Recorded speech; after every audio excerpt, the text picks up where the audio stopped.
Let's see. There we go, guys. Let me go full screen here. Hello, hello, hello. Good morning, everyone. I know it's a little bit earlier than what we usually do. Good evening if you're on the other side of the world. Hopefully, we're starting at a good time so that you guys can enjoy a portfolio review. And as always, we're going to be going through different portfolios from people who submitted in our Discord channel. Submissions are now closed. Okay, submissions are closed. And we are going to be, of course, giving feedback, tips. We're going to, of course, applaud the things that are being done very, very well. And we are going to criticize or give feedback to the things that might not be great, right? Remember, and this is very important, I've been getting a lot of comments because we upload some of these portfolio reviews as shorts. Remember that this is something that we do to grow as a community, right? I help you with the expertise that I might have, and the main point of this is to see what things can be improved. I will never do a portfolio review where I attack someone or where I make someone feel bad. I'm just going to try to, of course, share as much as I can so that all of us can benefit from learning about art, about design, about the 3D softwares, about the tools that we need to use, etc., etc. No beanie today. It's actually on the washing machine. I'm cleaning it up. So let me open here internet, and yeah, we are ready to go. We are ready to go here, guys. We're gonna start with Charles Von Com. He says, "Hi Abe, I love watching your videos, your streams. Thank you for all the content. I'm a recent graduate with 2 years of experience focusing on environment and technical art. Currently applying and aiming to get a job as either an environment or technical artist at a game studio, looking to know what skills my portfolio is missing and what to focus on future projects." Nice. Okay, so yeah, I can definitely see that we have a environment focus on these pieces here in your portfolio. See, this is very, very interesting. You're including a couple of scripts here as well.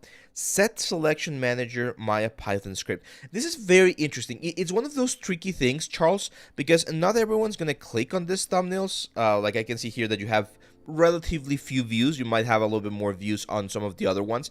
And this is because a lot of people don't care about scripting. They think that scripting is a bad, well, not a bad, but a boring part of the process, even though it's a very important part of the process. This is great. I'm not sure if this is the best place to showcase your scripting skills, but it's not it's not bad. Like it's definitely something that's quite nice. Array maker here, that's pretty nice as well. And what is this? Vertex animated texture baker. Interesting, interesting. Okay, let's take a look at the environments. Echo Brutalism Overlook. Internet came across Brutalism. Yeah, Brutalism is this, if I'm not mistaken, is this architectural sort of like current or architectural, well, not current, like a specific type of architectural design principle that uses a lot of very raw materials, very like simplistic shapes. So this looks interesting. However, I'm gonna be honest, it's not something that I haven't seen before, right? Not about the brutalism and the plants. It's just, it's not telling me anything else other than the fact that you know how to build up a scene here inside of Unreal, right? Like the geometry is relatively easy to texture. This is probably just like a tileable texture from Substance or something. And the plants, unless you did the plants yourself with like SpeedTree or something like that, then this doesn't show me a lot of your skills. It's a good exercise. It's a good... again, a good something, but either, like, my advice for this piece would be either add more story to it, like add more things or more elements that you are making, or just include it on some of your socials, but maybe not in your portfolio, because again, I don't see a lot of stuff. Quick feedback here with the camera, that's a very fast movement, very, very fast movement. One very great tip that I was given when I was a student is whenever you're playing with camera movements, always try to think how that camera movement would be done in real life. And if that's a movement or a speed that it's not possible in real life, then people will not respond as nicely to it. So this one right now, it feels like we're pushing the camera like really, really like fast towards the top. So either make it really, really, really slow or just change the animation overall, okay? This one I really like. This one is a fun one. Settlement on the show. Let's see. Modular environment, 7-week course, Unreal Engine 5.3.2. Yeah, it looks fine. Again, it's a nice element. But here's again where we need to be very mindful about what kind of story are we telling, okay, Charles? It's I know it's a little bit of a weird like thing to say. Like that water shader is great. I like the effects, and it's relatively simple to do something like this in Unreal. I like the construction, but when you see it from instance, from like a game design perspective, it doesn't make a lot of sense. What do I mean by this? It's this like tower that's just there in the middle of nowhere.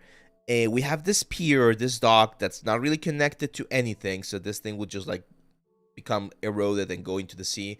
You know, like there's a couple of things here and there that I don't like about the general what's the word, placement of things, right? Like the building itself, it's fine. The textures, they look nice. I like it. I think it's an interesting element. But I definitely feel again that we're missing more stuff. Okay, and there we go. I was wondering, like, that light right there, it's like behaving weirdly, and we're getting a very weird, like, a cinematic look, so it might go off a little bit. I definitely need to change that one. But yeah, like, think about how can we build this kind of things in a better way, because right now here, this is a very, very, very obvious thing that I don't like, to be honest. The piers right there, those things, you literally just stuck them through the element. It's a good way, the way you did the modeler thing here for the pier, but that thing right there just being like or just going across the, what's the word, the planks, those don't look good, right? And I've said this a million times, the best thing you can do for your stuff is go and look for some reference. So if you look for a pier reference, right, you can see how these piers are built. Look at this. So as you can see, usually the beams of the pier are out the side of the what's the word? Well, some of those I think are AI generated. I hate this. Like that one right there, if they go through them, they always cut the elements or cut the planks so that they look more integrated. But I've seen others, like this one right here, where the elements or the beams are on the side of the object, right? So those are the attentions, or those are the details that you need to be very mindful of, because people will notice it. People will notice that things are not like fitting perfectly. This construction right there is very good. Oh, okay, here's an interesting thing. You did that thing right there. That reference looked amazing. Like that looks really, really nice. I'm not sure if you use like AI or something, but that looks really, really nice. And then when you keep going, it definitely lost a lot of the complexity in textures, materials, and garbage that it had, right, on the whole thing. So be very careful about that, Charles. It's not a bad work. Like I would not recommend you. Oh no! There we go. Our station, don't die. Our station is dying in the middle of portfolio review. That's definitely a shame. There we go. So just be careful about that, okay? We never want to show like our reference if it's way better than our final result. Oh man, did we really lose our station? Okay. This one looks interesting. Reminds me a little bit of Last of Us. If you're going to be doing this kind of set pieces, Charles, one advice that I can also give you is try to add more resolution to the things. Like I can see some of the models are very low poly, and again, if this is not going to be a game, you can definitely go a little bit more crazy. Those are fine, but as I've mentioned before, never go with very simple models. Always try to make models that are a little bit more complex, because if you have a model like this, like stair thingy, that you can do in 2 minutes, anyone else can do it in 2 minutes, right? So you're not showing me anything that someone else couldn't do. Same for this thing right here. I'm sure you could add more bolts or more elements to really make it a little bit more interesting, okay? Oh my god, we're definitely... It's very weird. I think this is the first time in like 3 years where we've gotten this situation where our station is doing maintenance during the during the portfolio review. Let's see a couple of questions. Hey, Ave, do you think about the situation of remote jobs in 3D, like character sculpting?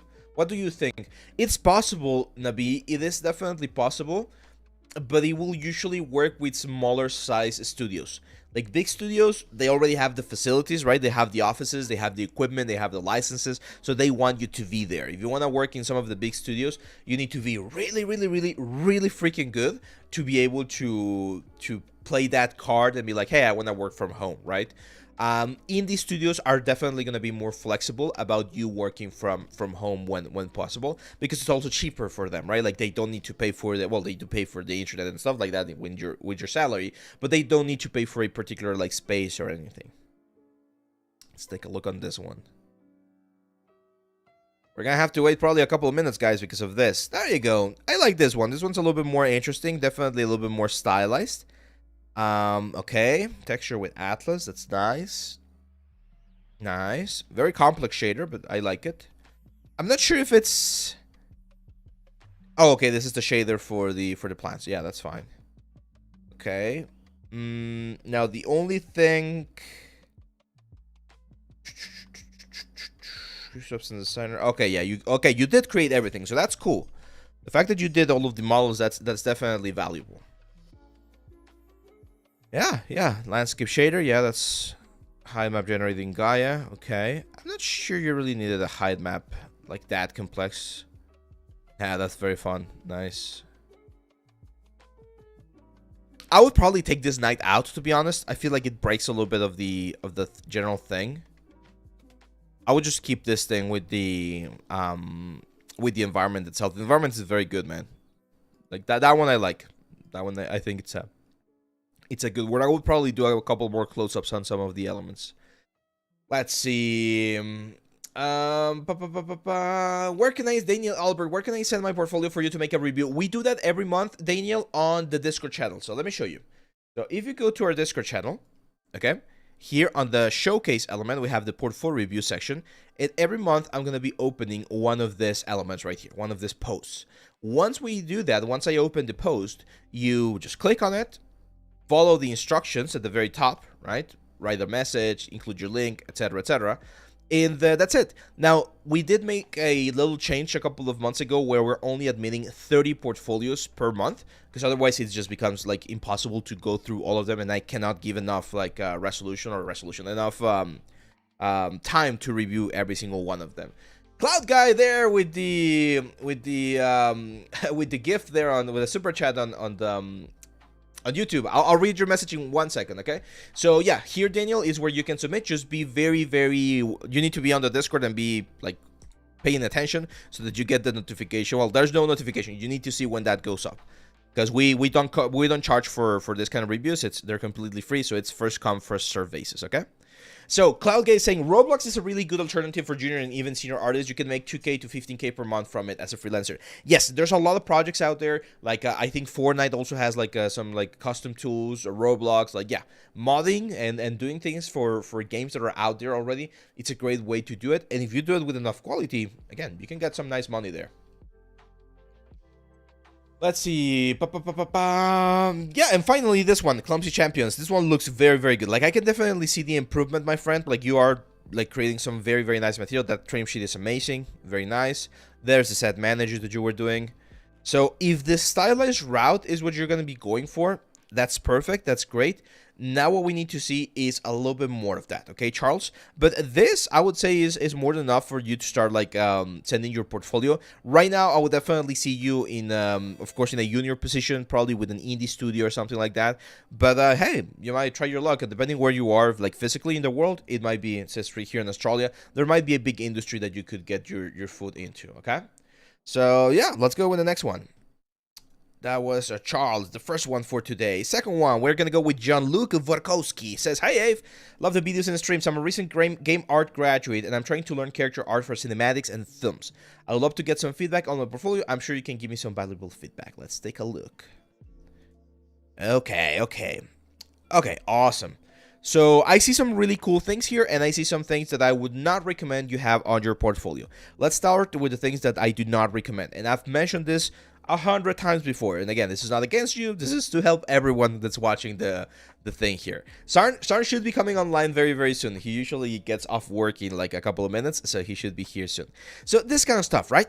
A baseball. I mean, it's a baseball, right? I understand what you did. I understand the baking process that you did. But here's the thing, John. If we go, for instance, to Polyhaven, and we go to the model section, there you go. Like, if I need a baseball, I can just grab this one, right? This is a baseball that was done like a couple of years ago, I think, 3 years ago. It has all of the normal maps, all of the information. And this baseball, again, not trying to be mean or anything, it's better than this baseball, right? Like the quality that I see on this baseball is looking better than this one right here. So unless you can match or surpass this quality, you are better off trying to do another model that is not directly compared to something as common as this baseball right here. Okay, so be very careful about that, guys. And we do have that video on the what's the word? We do have that video on the YouTube channel talking about how to pick a project, and it's very important that you understand that you need to pick projects that are a little bit more original or a little bit more unique, because otherwise people are gonna be, it's gonna be very easy for people to compare your stuff to other like projects, and that makes it again more competitive for you. So it's pretty much like you giving yourself a handicap when picking a project. Unfortunately, there we go. We still have a little bit of maintenance going on over here. Now, the next thing that I see here, Jean-Luc, and this is very, very important, is you are missing a very fundamental part of the process for cinematic characters, and that is texturing, okay? It's not necessarily expected that a modeler, especially like at the very big studios, will do every single part of the job, but it is expected that you know at least the preparation for it. So as a modeler, you do need to be able to finish the high poly, finish the low poly, and do the UVs for your character. That's very, very, very important. And if you've already done the UVs, then the next like logical step is just to finish the texturing so that you can showcase this with a better light. So from all of this right here, the only one that I see with textures is this one, this like orc that you did. Okay. Oh, come on, ArtStation. It's really failing. Well, ArtStation is not failing. It's just under maintenance. So yeah, this is the only one that I see that's textured. And I can see the reference right here. I can see your work. And there's things that, of course, we're missing. One of the most important things here is form, my friend, okay? The form and the detail, the micro detail, the wrinkles, all of those things are missing on your element. And I mean, it's great that you're grabbing this as your reference, right? Like, this is by Smile Z, and this is an amazing, like, a piece of art here. It's not there yet, right? Like, you can see we're missing the armor, we're missing a lot of details, like the little like this metal loops there. We're missing the other one there on the ear. The hair, I'm not sure how you do the hair, or how you did the hair. I'm not sure if it's XGen or it's fiber mesh. It kind of looks like fiber mesh, to be honest. Yeah, this is so good. Now, oh man, like this is gonna sound a little bit mean, and again, I hope you don't take this the wrong way. It's not a good idea to place all of this reference right here, okay? That's just not good practice, and the reason why it's not good practice is because people can get confused, okay? Some people might not read the bottom part right here, and they might think that you actually did this, guys, right here, and that's problematic, right? So, like, it just feels weird, right? We have 2 pictures that you did, and then we have 4 pictures of your reference. So, it looks more like a post about your reference than a post about your work. We don't want that in our work, okay?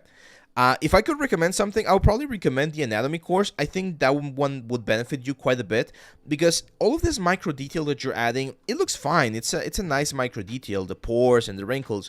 But pores and wrinkles, all of that micro detail makes absolutely no sense if the underlying forms of your character are not present, okay? So it's very, very important that we work a little bit more on making sure that a lot of the bone structures, the folds, the fat, the skin, the muscles, that they look as good as possible before we add this. I always use the analogy of the what's the word, of the cake, right? So all of these things are like the sprinkles, or like the decorations of the cake, and if you don't have good forms or good elements underneath, it's not gonna work, okay? Also, one more thing that I'm seeing here in your portfolio, man, you have a lot of works in progress. So if you want to be a character artist, we need to see more finished characters, okay? Work in progress, they don't tell me anything.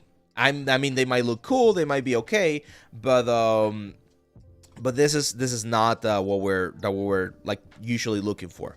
Hard surface is fine. Like, if you want to have a couple hard surface projects, like I saw you had some guns and props, that's fine. But again, we gotta like stop and again, please don't take this the wrong way. Stop uploading practice works. Look at this: work in progress, practice, work in progress. This one's the only finished one, and again, quick practice. I don't want to see quick practice. People don't want to see quick practice. Work in progress. This is the only like game ready one that we have right here. Work in progress. Just to practice right there, another practice, another study. That one's, I don't know, like a reference mix up. I don't know what that is. So we don't have one piece that you could say, hey, this is my finished piece, this is my portfolio piece, and we need to focus on that. Okay, John, hopefully that helps you.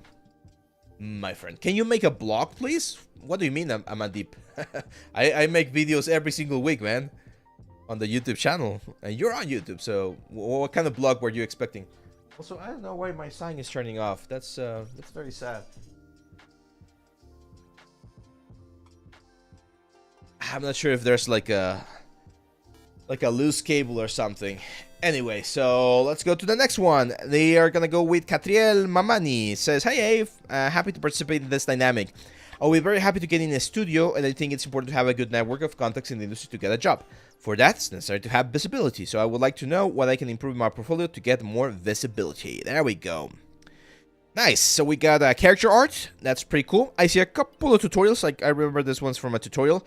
That one immediately jumps, especially the render looks very washed out and very like overexposed. So I'll probably take that one out, to be honest, from the portfolio, because then you have a couple of other ones. Now, one thing that I'm going to say to you, Catriel, is you need to really define what kind of art you want to do. Because I see some realistic art with this Pedro Pascal and with this like Dante's Inferno. And then we see some anime style thing like with Mitsuri, with Himiko, and this one's Aira Shiratori. This near B automata, that's also good. Your skills are good, man. Like I can see the modeling, I can see the texturing, proportions look fine. It seems like you're using some sort of hair cards. So this fan art, for instance, quite nice. I think you were quite successful in this one. One of the things that we always need to see is some breakdowns. That's fine. Some sculpting. Oh, you use, is it hair cards or action? It kind of looks like hair cards. We need to see some wireframes. Let's see, we have some wireframes there. You use the scanner. Yeah, this is great. This video right here, like showing a little bit of the process, that's great. That's a good project. Like that 2V, it's a very, very nice project. This one's also quite nice. I like it. Again, I'm curious about whether you're using XGen or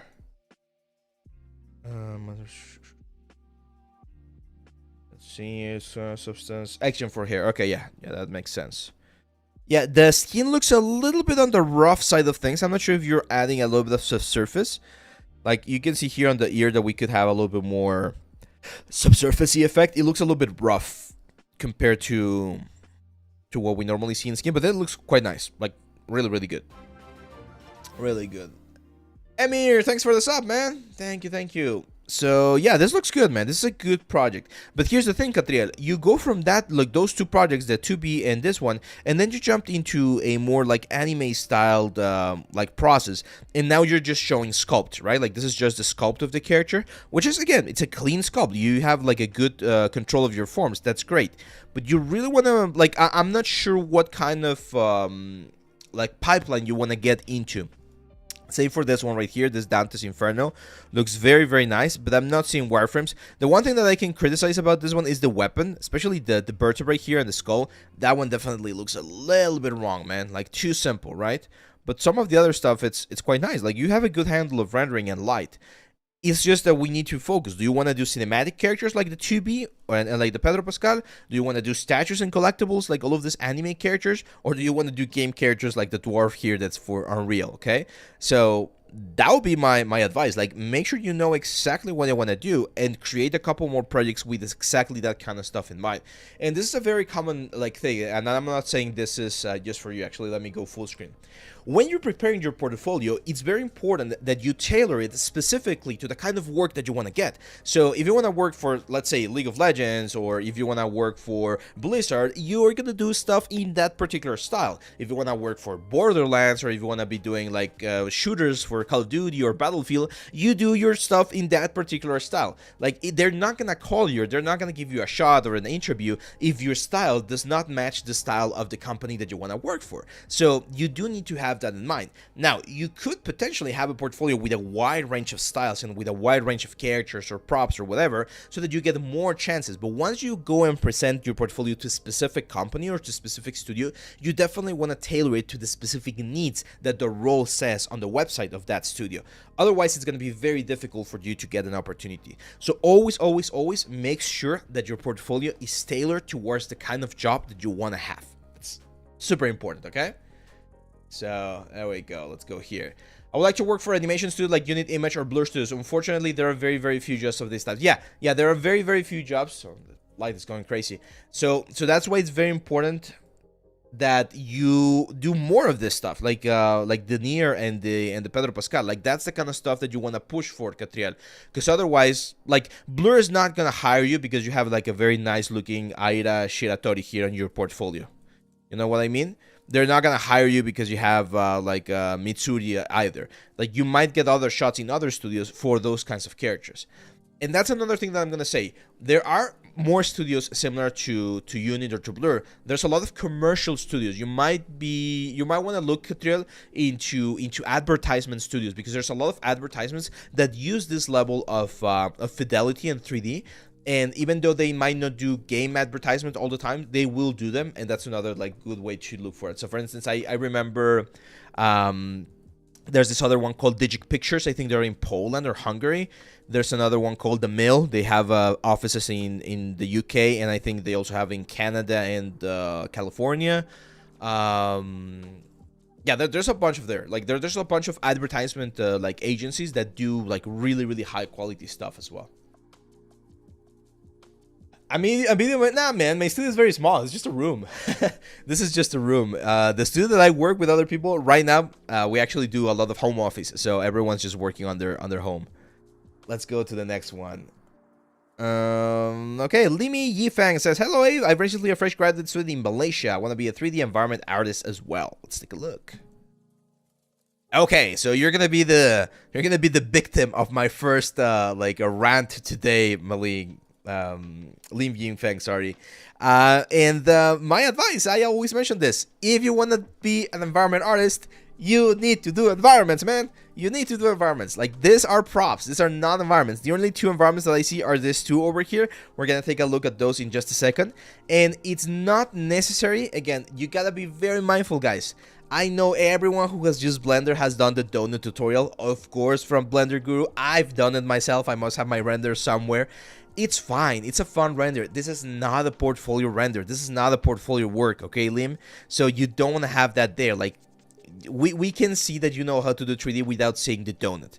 Now, some of these assets look quite nice. Like this Stanley hammer, that's a nice one. I would definitely like to see a couple of wireframes. There you go. Nicely optimized. So you get some nice assets, but they look so weird just by themselves, right? So right here, this like camera, this is not the greatest asset. The texture is very lumpy and a little bit dirty. But if this is just there by itself, it's not that great, right? So you need to find a way on how to integrate these assets in something a little bit closer to this, where you have more elements going on and where you can definitely push it. This camera, this like new texture on the camera, definitely better. And that's another point. Very important, guys. If you already have a piece that you improved upon, right? Like this is the old version of the camera and this is the new version of the camera, delete this one. You don't need this one right here, okay? You don't need this one. What are my PC specs, Amandip? I got the 3080 Ti, 64 gigs of RAM, a Ryzen 7 5800X, and a lot of hard drives for all of the stuff that I save. So now let's go to the environment. Yeah, so this to me would not qualify as an environment, and I'm gonna explain why. It just looks like multiple props that you throw into a scene. Like this rock doesn't make a lot of sense. Some of those like landscape material looks a little bit weird. The plants also look a little bit out of place. And even though the Torii gates and the lanterns and everything, they look nice, it's not looking as an environment. Like if I see your portfolio right now, Lim, what I'm seeing is I'm seeing a prop artist, not an environment artist. If you want to do environment, we need to see more foliage. We need to see more modular buildings. We need to see more sculpting. I don't see a lot of sculpting. I see a lot of modeling, but maybe you're still learning about ZBrush. If you want to check the ZBrush course on the site, go for it. But this is the kind of stuff that we really, really need to work, because simple assets such as this ones, like just one grenade, just one set of headphones, just one alarm clock, they're not going to be enough to really bring your portfolio to the level that people are expecting in the industry, okay? What do you recommend for aspiring environment artists that may not have the best PC to make full environments for portfolio pieces? Oh, that's a tough one, man. You can definitely, like, if you cannot do the full scene, just doing the kit, right? That could be a good way to start. So doing this kind of stuff, right? Like this, where you show all of the different pieces that could potentially make up a level. That would be a good one. But to be honest, I mean, unless you're working with a very, very old computer, like the computer that you have, even if the renders take long, should be able to handle some like nice modular constructions. Let's see. I'm at DBS, my friend. I do work. I mean, I don't work in like the big industry. I have my own studio. We do VR development, and I do this teaching project, this channel here on YouTube. It's a very wide question that what you're asking there, like how do they work in the industry pipelines. We've covered that a million times. Take a deep dive on the tutorials on my site. Take a deep dive on the YouTube channel. You're gonna find a lot of information about that. Okay.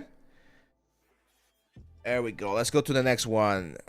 Dominic Violante says, what's up, man? So I just graduated college and it's time to update my portfolio. Would you please take a look at it? I'm mostly leaning towards character modeling and sculpting. Let's take a look. Okay. I see some cool things here. You got a bunch of stuff, man, and this is gonna be my first advice for you.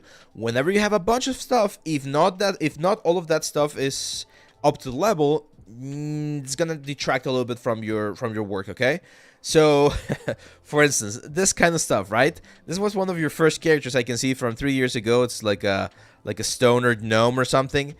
You gotta ask yourself the question, does this one still hold to the stuff that you're doing right now? I know it's funny, I know it's a cute character there, but if it's not at the same level of your recent stuff, just take it out, okay?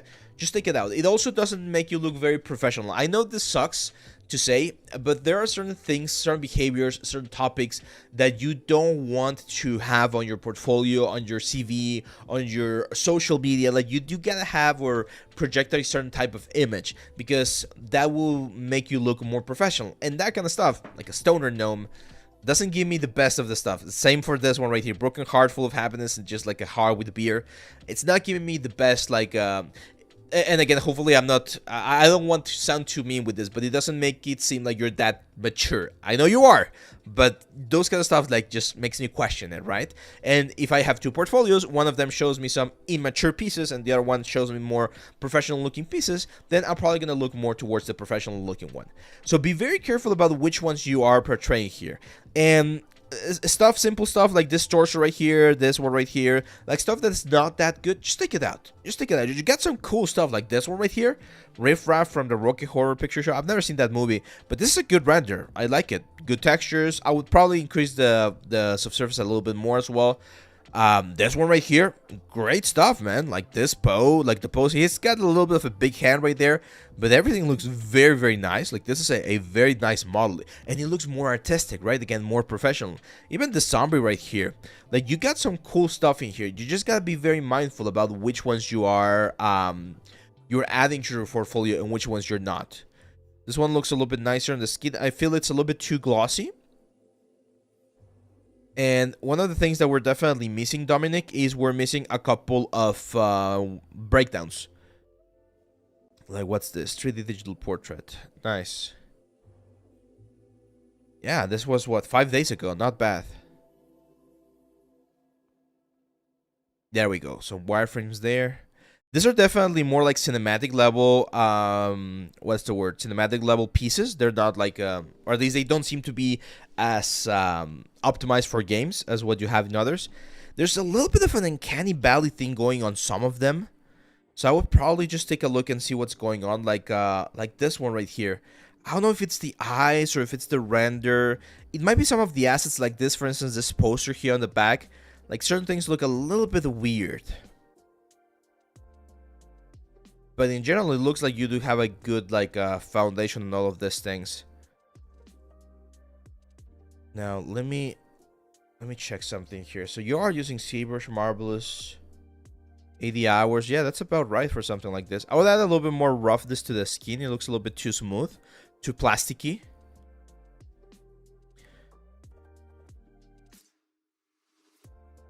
Yeah, I would. I think the main advice that I would give you, my friend, is just clean up some of the stuff. So remove things that are not up to the level, and try to focus on more like full body characters. Maybe from a reference. I can see here that you're going for kind of like digital double kind of stuff. There's a very good tutorial by hides on the normal workshop. I don't remember the name, but he focuses quite a bit on likeness. So you might want to take a look at that to further like master that like part of the pipeline. This is good stuff. Good stuff. What do you think about the box PC for 3D artists? I've never heard of that. What's that? Oh, it's a workstation. Interesting. Let's see what they have.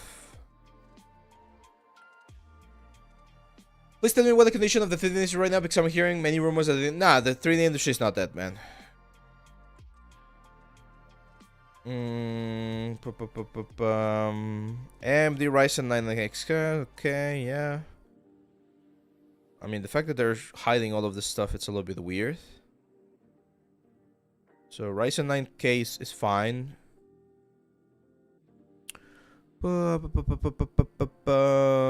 Nah, well, they're not showing the. They're not showing what. I mean, they could work, I guess. To be honest, I haven't heard of those, but they could work.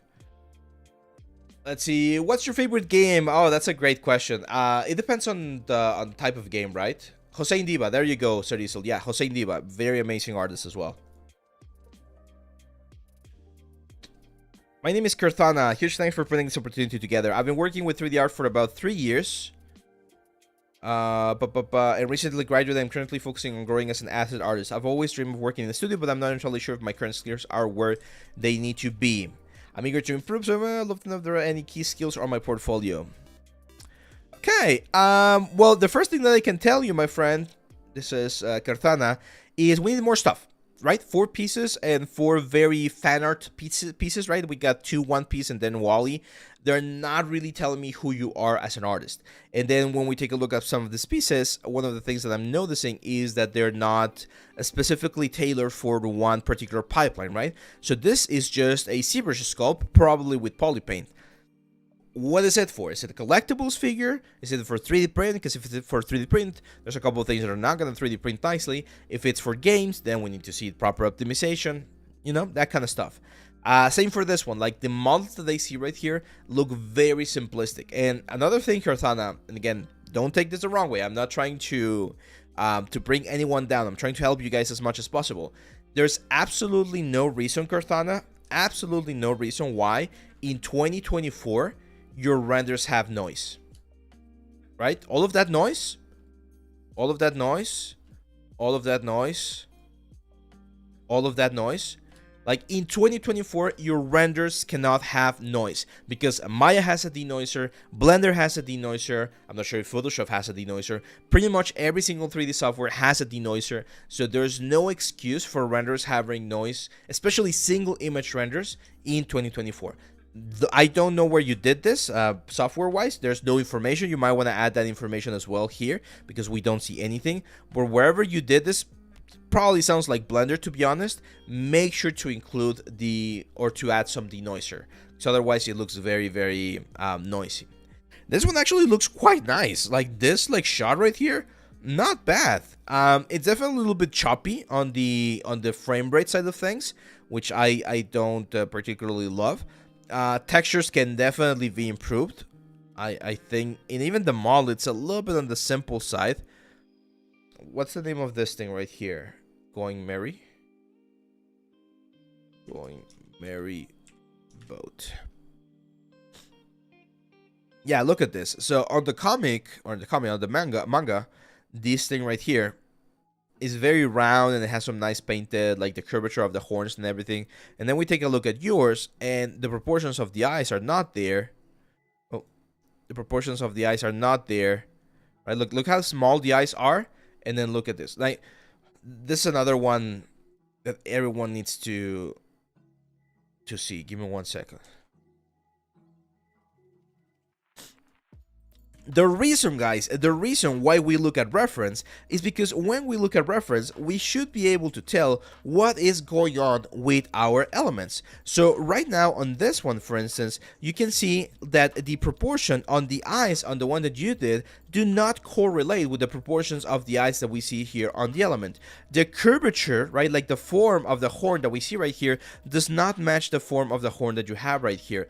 The height or the shape of this thing, we're missing a cannon, right? So there's a lot of things that we're missing. The shapes are not exactly the same, and that's why it's so important to follow reference. The best exercise that I can tell you guys to do is this: bring one image to PureRef or to whatever software you're using and compare yours to the reference. What is wrong? The sizes, the proportions, the colors, the silhouettes, like all of those. Compare those two things, figure out what things are not matching, and match them. I know it's not easy. I know it's one of the tricky parts, but that's what we're being paid to do. So make sure you really take a look at the reference to make sure that they match.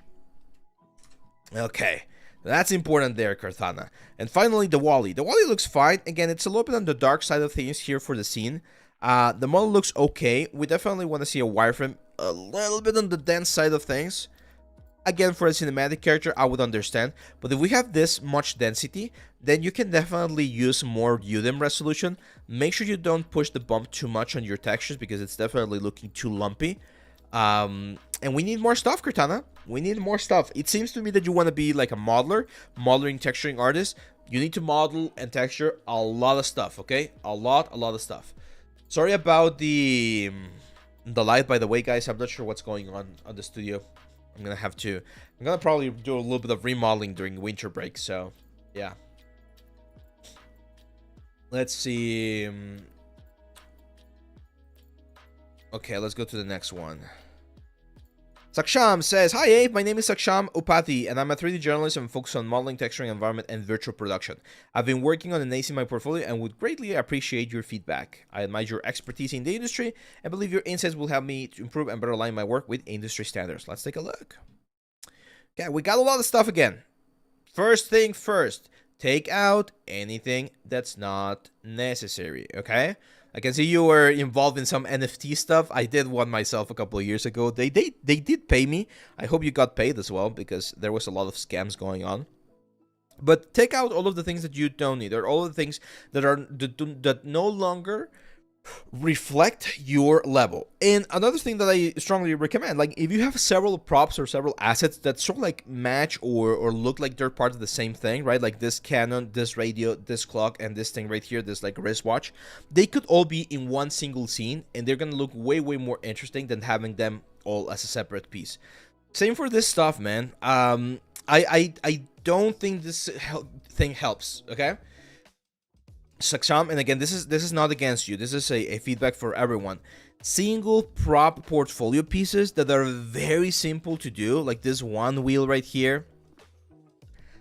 What? Right? Like, why is this helpful? Because I'm not seeing breakdowns. I'm not seeing wireframes. I'm not seeing textures. The render is very sort of like dark and dull. Like, we could definitely make, if this is supposed to be product render, we can definitely push the product render a little bit more. Things like this are definitely better because this definitely looks like a game asset. We got like more interesting textures, more interesting modeling, but you're still missing, Saksham. You are missing the breakdowns. We always need to include a little bit of a breakdown. I'm not expecting like a full thesis on how you make all of the like things on your model, but just a couple of wireframes, maybe a UV map or something to see how you're handling this kind of elements. Because yeah, it's like how I feel very bad when I see this kind of stuff because I know you guys are putting a lot of attention to this. And again, this is not specifically against your work, Saksham, but how can I work with this, right? Like, I see this as like, okay, cool. It's a little, you know, like wooden table with wheels. And then I can see, oh yeah, he managed to get it into Unreal. Cool. But then what do I do, right? It's very complicated for me to give like proper feedback on this stuff because, again, I don't see much. I don't see a lot of information. Now, here's another advice, man.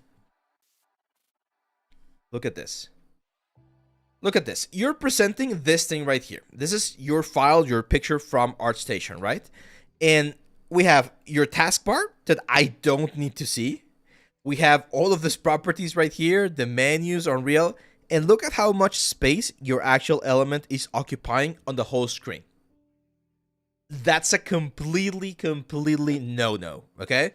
You don't do this, man. Like, if you want to show me this, show it to me. Like, give me a render where we're actually seeing this thing straight center, high resolution. We see every single detail, every single like wood texture. We need to see that, man. All of this empty space, why do we need it? We don't need it, okay? Be very mindful. This is a good shot, or it's a better shot, right? I want to see more shots like this with better or different light scenarios. That's the kind of stuff that we need to prepare for our elements.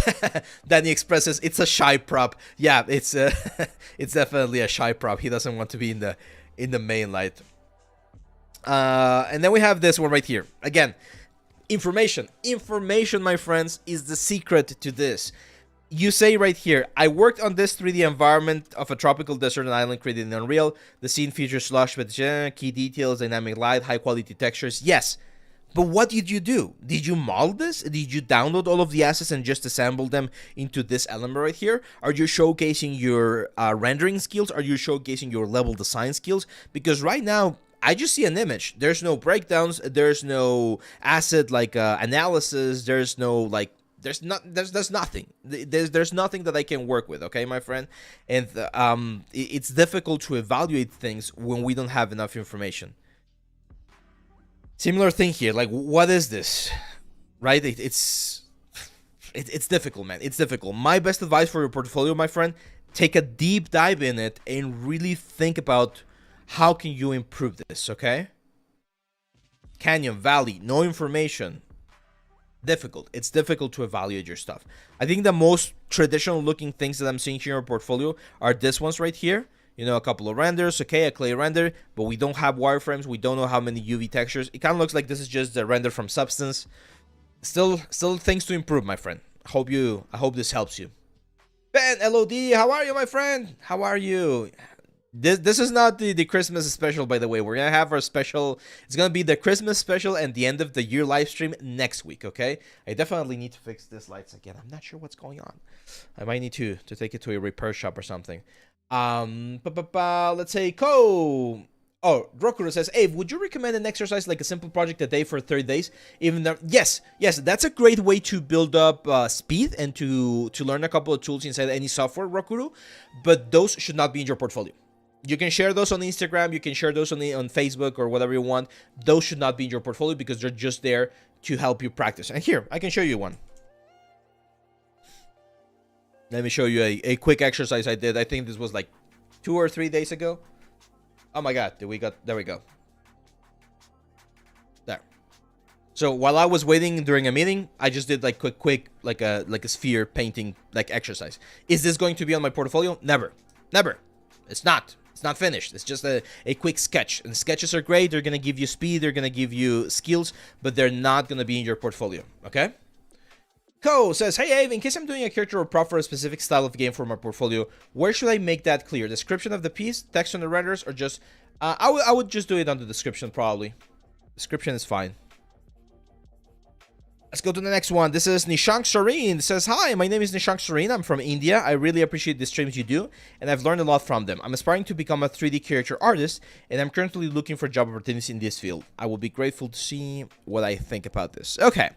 So we got a very busy or very noisy portfolio. Okay. I can see that you have 5 pieces, which is a good number, but unfortunately, the quality of some of these pieces, it's not up there, okay? I don't think I'm, like, resonating with them. Similar thing to the ones that I just mentioned here, you don't, like, there should be no noise on your renders. You should be using a denoiser. Small is not bad.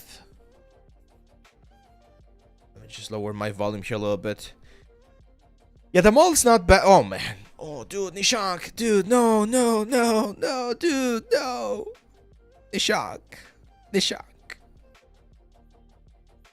Oh. No, dude, no. Like, the model looks fine, but then I look at the UVs and look at that. And I've had this discussion...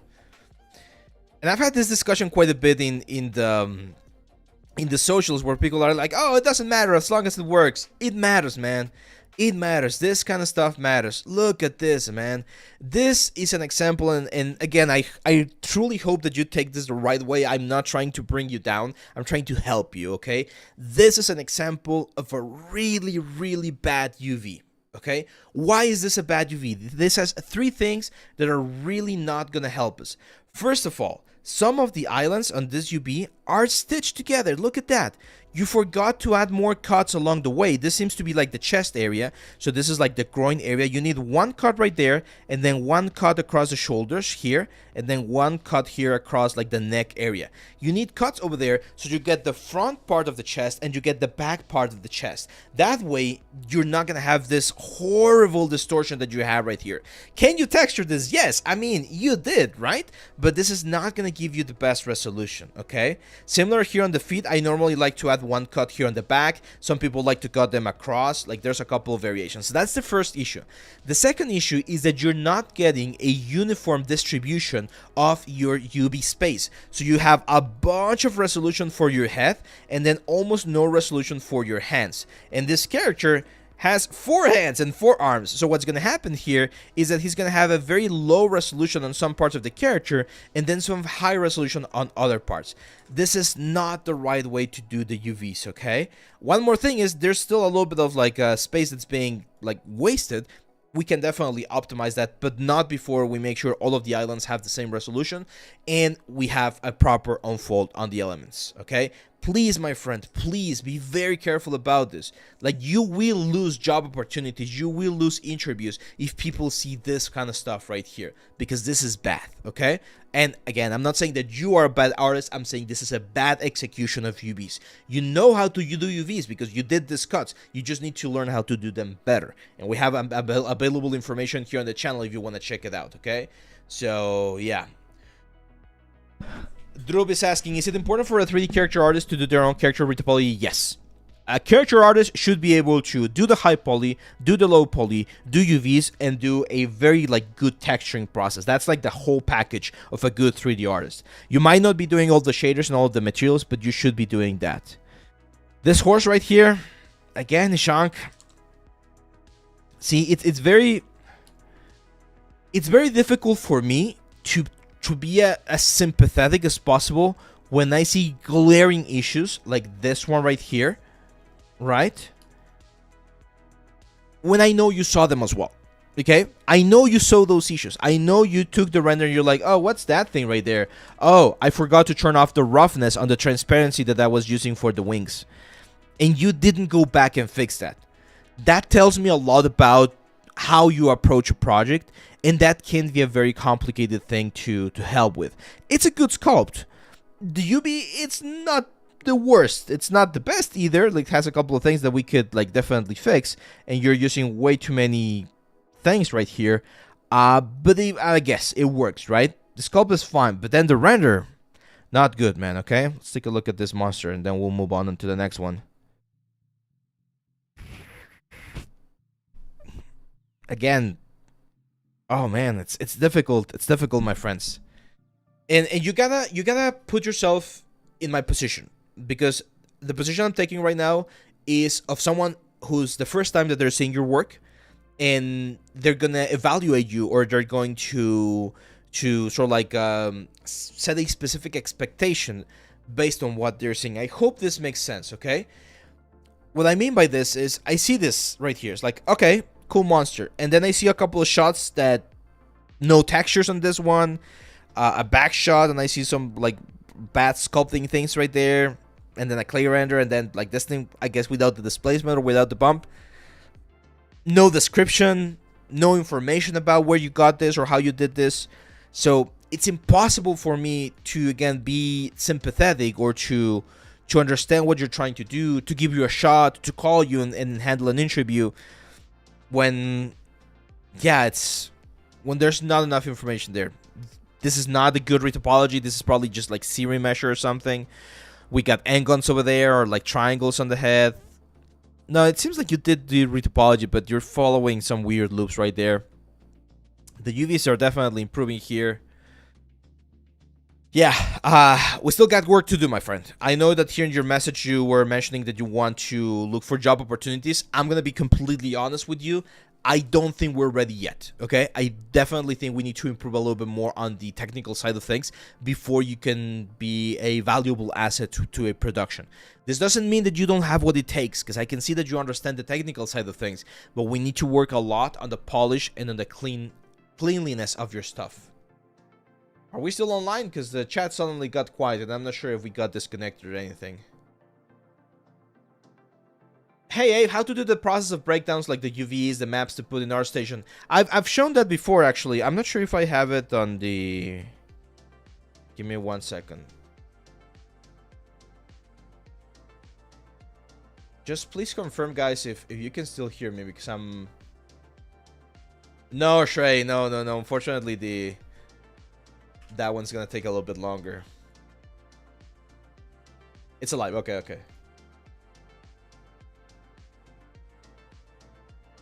Okay, so this is my arch station. And let me see. Manage portfolio.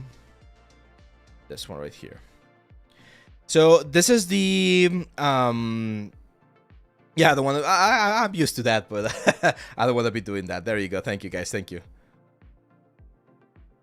So this is my portfolio. Oh my god, it's not working. There we go.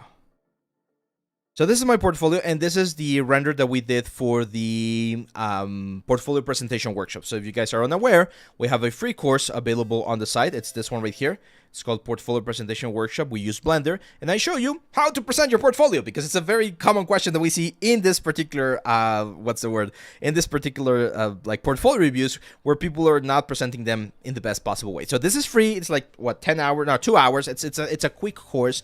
You can just take it and learn how to place some nice lights, how to prepare your portfolio. And there's a specific section where I show you here. Let's do a preview. Where I show you how you start with a beauty shot, like the clean shot, the big shot of your project. Then you can do a couple of close-ups, just show some of the details and show some of the elements of the asset so that people are aware of the level of detail that you can achieve. Maybe another beauty shot with a different perspective here. I included this that I call a cinematic shot, like how I would imagine this to be integrated into a particular scene, right? And then at the end, a couple of breakdowns like this ones. So it's like, hey, this is the clay render, this is the diffuse, this is the wireframe, roughness, normal map, and metallic maps. So with this, you can definitely like explain or showcase how you're going to be presenting your portfolios, okay? And it's important that you do that. Also, and this is another thing that I was like mentioning a couple of minutes ago, I have several pieces here in my portfolio that I have not published, that even though I thought that they were okay projects, now I was like, nah, maybe it's not worth for my portfolio. And I'll just take it out, like this Zebra stuff, a couple of the things from the other project. So you don't need to showcase everything in your portfolio. There's things that definitely don't need to be there if they're not up to the level of the stuff that you're doing, okay? So be mindful about that. No gain, no pain. Your mouth is full of truth, man. That quote right there, I'm gonna like freaking frame it on the stuff. People are worried about the 3D industry having like a hard time and it being difficult to get into the industry. And then you check their stuff and it's not up to the level of what you would expect as a minimum, a bare minimum to be able to work in the industry. Bad UVs, bad textures, bad modeling, bad animations, bad renders. Like, dude, you cannot complain about the industry not giving you a job if you don't have at least the necessary skills. I do know about a lot of very like top artists that are having a difficult time on the industry, and they have all the right to complain and all the right to be mad about the situation. But if you're not at least the bare minimum skill, then you have absolutely no way or no voice in this sort of like debate, right? Like, you need to make sure that you're invested in this, that you've done your job, that you've done your homework, and you're up to the level before you can complain about how the 3D industry is. It's I know it sounds a little bit gatekeeping, right? Like, people are like, oh, you're just like gatekeeping the industry for yourself. No, it's just the fact that you cannot expect someone to give you an opportunity. It's like if I went out and started like playing a little bit of basketball, and then I'm mad that the NBA is not giving me a chance to play at the top level, right? Like, that's not how it works. That's not how it works. You need to do your homework. You need to put in the work. How to solve the UV overlapping problem, Deepak? You can do that inside of Maya by just using the layout option. the layout option. There we go. Let's go to the next one. So this one's Nabshit Kaur Hora. Nabshrit. And I'm new to 3D artist and I'm currently learning 3D modeling and texturing. I would greatly value your expert feedback on my portfolio. Dude, I feel injury Nabshrit. I think you missed the message at the very first part of the element where I mentioned that we are hoping to see work from people who have been doing this for a little bit longer. You do have some nice pieces, I'm not gonna lie. But it seems to me that you've just started. Yeah, 4 months ago. So just started your 3D journey. There's not much information I'm gonna be able to offer you. And actually, I might have I should have done that with the previous like portfolio as well. You have some good stuff though. Like this one's not bad. Got a marmoset beaver. Let's see. Can I be only special in clothing for games? Recently realized I like doing clubs and marvelous analysts. Yes, Shanks, it is possible to have that sort of like specialization, but you gotta be mindful that the more you specialize, the fewer job opportunities there's going to be. Oh, topology is great. This is awesome. Nice. Yeah, this is very optimized. Well, sorta. Like you have some very optimized pieces here on the outer side, and then you have like this one right here. You can delete the loops in the center and a lot of the loops in there in that street. Same for the cable. Like the cable has way too many loops. You can delete a couple of them. Yes, it's not going to look as nice, but we're going to bring this down because right now it's at 63,000 triangles. That's a little bit too much for something like this. But this is good. This is good. Oh, God. Trashcraft, the portfolio review opens every month. Right now, the submissions are closed. So, unfortunately, I won't be able to see your portfolio today. But make sure to join our Discord channel. And we open the submissions there roughly at the middle of the month.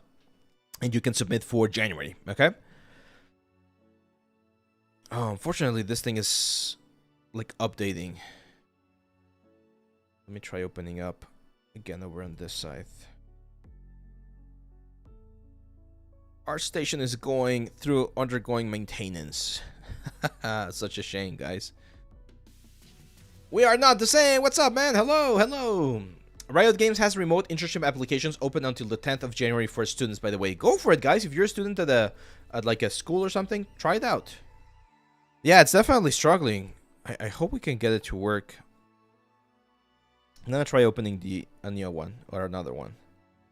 This is Boogeyman, says, hi Abe, my name is Aniket Patel, and I'm a 3D artist, environment artist, labor designer. I've been working on an ACE in my portfolio, and would greatly appreciate your feedback. Let's see if we can get it to open. Oh man, this is just not working today. Who would have thought that we would ever encounter this issue right here? I was telling you guys, like, I've been doing portfolio reviews for like 3 or 4 years now, I think. And this is the first time where one portfolio review lands exactly during like an ArtStation maintenance phase. That's a little bit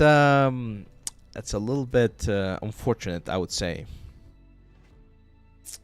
Let's see. We have any other questions? Yeah, you're welcome, Nishank. I hope that helps. Any good resources on 3D Code? There's a couple of them here on YouTube. I don't remember the name exactly of, but just look 3D Code. I use it for hand-painted stuff. I don't use it for the sculpting or modeling side. I actually don't have 3D Code. I have 3D Textura, which is like the hand-painted or the texturing like part of the whole thing. There we go. Okay, so this toaster, I think it's from the modeling series I did a couple years ago. It's not bad. We can definitely improve the render. So Nabshrit, one of the best advices I can give you is work a little bit more on the rendering side of things, okay? Because some of these renders definitely look a little bit on the sort of like a flat side of things. Like we don't see a lot of stuff. And for this kind of stuff, if this is going to be like a game asset, make sure to include the wireframes. Again, for games, it's very important to see the triangle count. Very, very, very important. Their item party didn't want to go work, and they definitely they started their Christmas break earlier. Okay, let's see if we can open the next one. This is from Aniket Patel. There we go. Okay, Aniket, see, I've seen so many Wallies. Is there a tutorial out there about Wally that I don't know about? Because I've seen so many Wallies in this portfolio reviews. Like a lot of people seem to be to be doing Wally at one point in their 3D journey.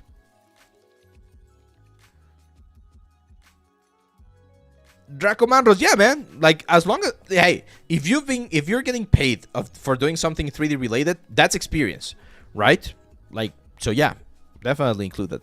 Yeah, this is good, man. I like some of these elements. Again, be very careful about. Ah, there you go. No, there you go. What the hell is this?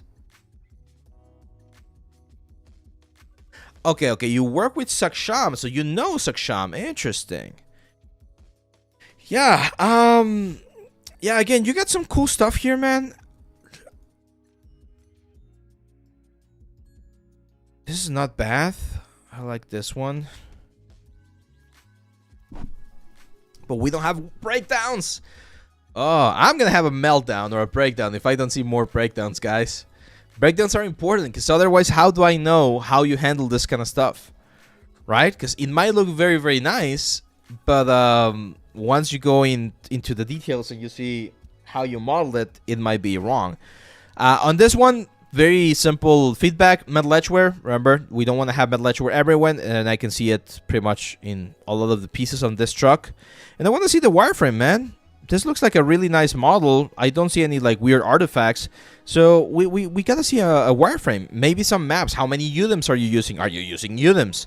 Like, that kind of information is important, Aniket, to be able to evaluate how you're dealing with the project. See, this is the thing. A lot of people think that the breakdowns of the project are unnecessary because they are not as cool, but they show how you think. They show how you approach the different elements or the different parts of your model. They show process. And if you guys ever been in, like most of you have in high school, right? And remember how in high school with math, we will always, like, the teachers will always tell you, show the process. Like, you can't just tell me, oh, the answer is 10 without showing me how you got to that answer. It's the exact same thing here in the 3D world, because if you're following a process that's not like the most efficient one, then it's going to be difficult for me to integrate you into a production pipeline. Yes, Kivdore, the portfolio reviews are free. Like, I don't think that's ever going to change.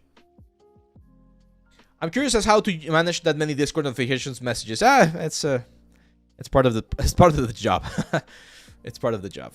I think it's another tutorial, but I've seen one from CG Tuts Plus, I think it was. Yeah, makes sense. I just looked, there are a few tutorials for modeling Wally in Blender that looks like the renders we've been seeing. Yeah, and that's unfortunately, again, tutorial work is not bad. I mean, I do tutorials, but tutorial work is meant to show you how to use the tools. You then should use that tutorial information to do your own projects. That's way, way more valuable. If you want a little bit of a hack for when following a tutorial, like just let's say, let's go to one of ours, right?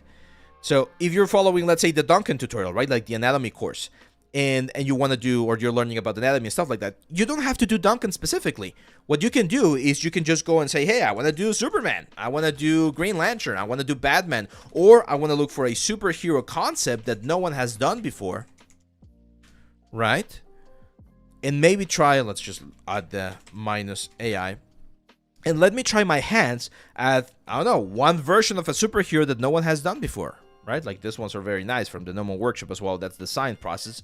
So you can take what you're learning from the, from the course and apply it to a concept that no one has done before. And that's going to be way more valuable, not only as a learning experience, but also as, but also as a portfolio piece. Is this the same Ape 3D that Ground Affected just did a painting? I'm not sure who Ground Affected is. They did a painting of me? That would be interesting. Hopefully it's not a meme. So, yeah. Oh, man, guys. I think we might need to... Okay, yeah. It's working now. Same thing for this kind of stuff, Aniket. Okay, cool. You did the Japanese Village. What did you do? Did you just download all the assets and had them inside of Unreal? Like, I don't see enough information, and it's difficult to evaluate what's going on if we don't have enough information. Are look development and compositing different? Yes, I thought compositing includes look development till today, but I heard that someone says no, they're completely different. YHG. So look development is, as the name implies, a process where you find the best look for a specific thing. So one thing that you're going to see is that people will try, for instance, different colors.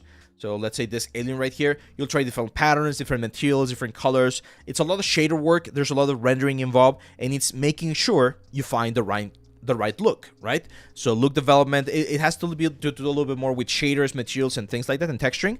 And compositing is making sure two things match in the same plate, right? Like in the live action plate and the 3D plate, like you use softwares, things like Nuke or DaVinci or elements like that to make sure that you integrate different parts into a same element and they look like they're part of the same world. So they can be similar, but they're two different things. We'll probably find one of those soon here on the portfolio review, my friend. And if as soon as we do, I'll say, hey, this is a perfect example of a good portfolio. But you can go back to some of the old portfolio reviews, and there's plenty of people that have amazing portfolios.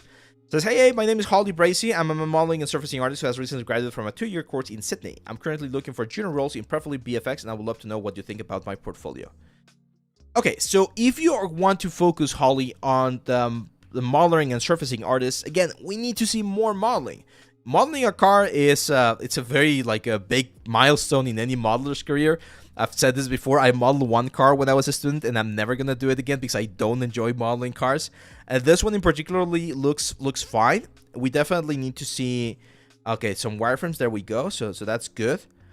I think the render can definitely be improved. It looks a little bit dull, and again, we're getting some denoiser things. Some of the reflections are also a little bit lumpy, so you might want to give it a little bit of a smoothing somewhere here and there to make sure it looks as nice as possible. The glittery effect that you added here on this material, it's a little bit too much.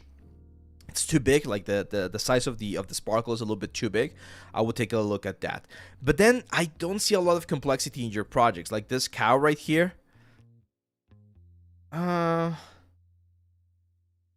Yeah, I don't love this cow. The model is not bad itself, but it's just weird. It's like a weird mix between cartoon and realistic. So I'm not sure I love that one. Same for this abandoned house. Like the scale of the detail, the scale of some of the elements, like the piping around the house. There's no windows. We gotta be very mindful about that, Holly. Okay, I know it's hard. I know 3D is hard, and that's why. That's why it's not as simple to do all of these things. But we gotta be very mindful about how we approach every single thing. One of the best advices I can give you is, if you're finding it difficult to do very big, complex scenes, focus on smaller things like this one right here. Okay? Focus on smaller assets, but do them to a really high detail level. Because right now, I'm not seeing that like texture work on this elements. Again, if I could recommend a course, the substance course definitely, and the presentation course, like the presentation workshop course as well, because those ones can really help you like create something that's a little bit more interesting. Okay, because some of these models do look a little bit on the simple side of things. Dream Chaser, if I buy a course, but it lacks explanations and I struggle with some parts, should I finish it anyway or look for a better resource? Well, if it's one of my courses, you're free to email me and I'll be happy to help you out. I help people all the time on Discord, through email. You can ask questions on the side, and I try to be as helpful as possible to make sure that you understand the concepts. But if it's a course and the teacher that is teaching it does not explain things properly, I hope I'm not one of those. At least people really like the way I teach. But yeah, you might be better off finding a different resource.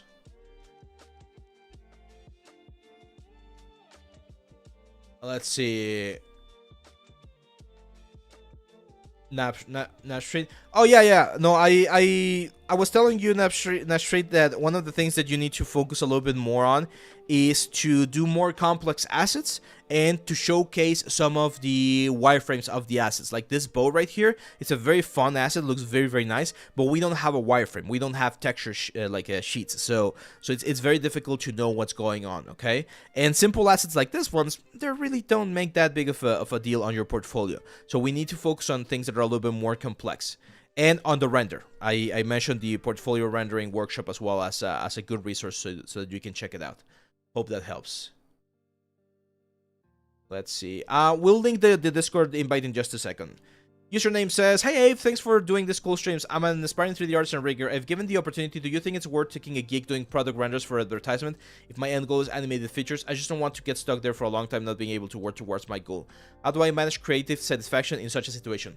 That's a great question. So I think it's perfectly fine. Like, a lot of people work in advertisement, and we tend to romanticize things a little bit too much. Like, working in games or doing games is the exact same sort of like mental work as any other job. You're gonna have crappy co-workers. There's like overtime. There's crunch time. So there's bad stuff in the industry as well. Like, we tend to think that everything's like super fun and super like cool every now and then, but no, like there's also bad stuff in every single industry. Okay, so make sure that you understand that at the end of the day, it's just a job.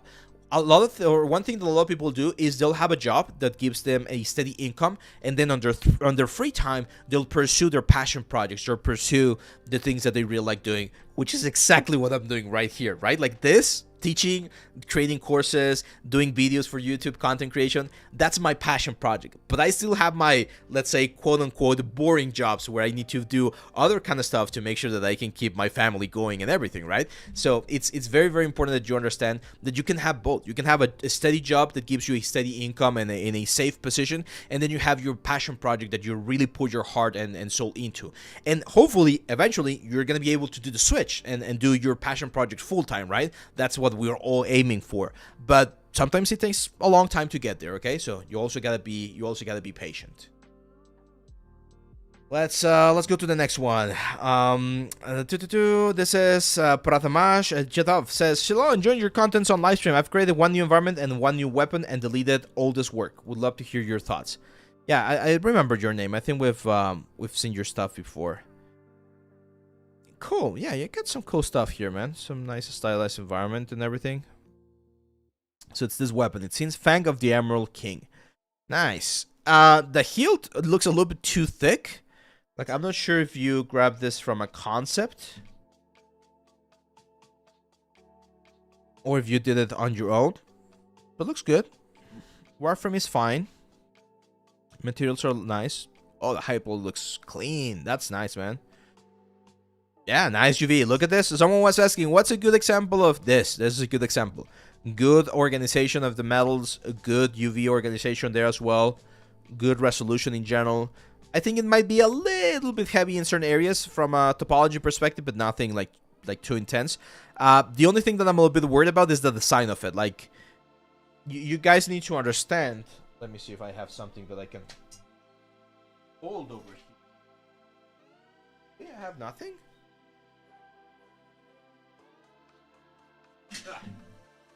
This thing right here. Let me go full screen. So this thing right here is like a cover from my monitor arm, and it's like half of a cylinder, right?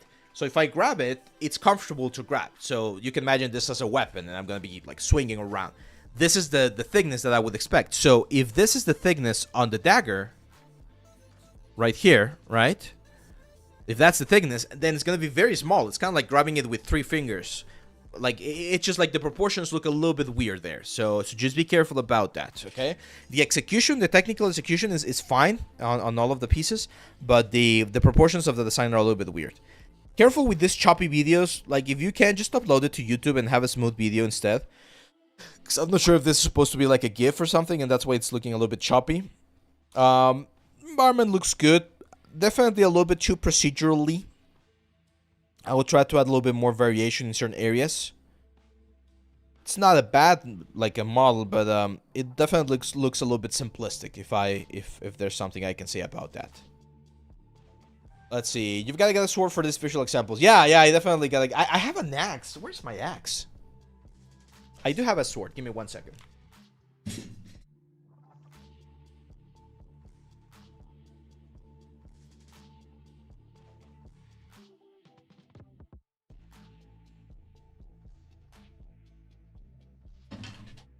That's a great idea, by the way. I'm gonna keep this sword more in like hand. So this is the sword from Door, from the Substance Painter course. Here, let me show it to you. We 3D printed this earlier this year, I think, when we first got the Neptune 4 from Elegoo. And you can see the handle, it's a little bit thicker. Like, it's a little bit thick for a handle. Like, normally swords would have like a way smaller way smaller handle, but you can see the proportions, right? Proportion of the handle of the sword to, in this case, like it's not the pommel, it's like the guard of the sword, and then the blade of the sword. So that's why I was saying that your dagger looks a little bit weird. Okay, I don't want to swing this around because last time I swung it, it broke. So this one's gonna, yeah, it's gonna be here for as a reference for a sword. There we go. So yeah, keep that in mind, my friend. Keep that in mind when doing this kind of stuff. How difficult is it to register a studio in Mexico? That's very easy. It's just a business, man. So you just do it. Like in Mexico, are you in Mexico, Yaxer? Because if you are, I can give you more specific information. But if you're not, you literally like when you start working as a business, you need to register to the like the IRS over here. It's called the SAT. Which is the one that takes your money every month. So you register and then you can work as a business. But if you want to do an actual business, like not yourself or your name as the business, but an actual business, you need to go to a notario, to a register, and he's gonna you of course need to pay for it. It's not that expensive. I think we paid like $800 or something like that, and with that you're now a business. So that's what we have. Shadow Pink says that he cannot join the Discord channel. We'll take a look into that, okay, my friend? I'll tell David to check out if that works. Okay, let's go to the next one. So that one was Prathamesh. Now we go with Priyanshu. Oh, we got a lot of Indian students this portfolio review.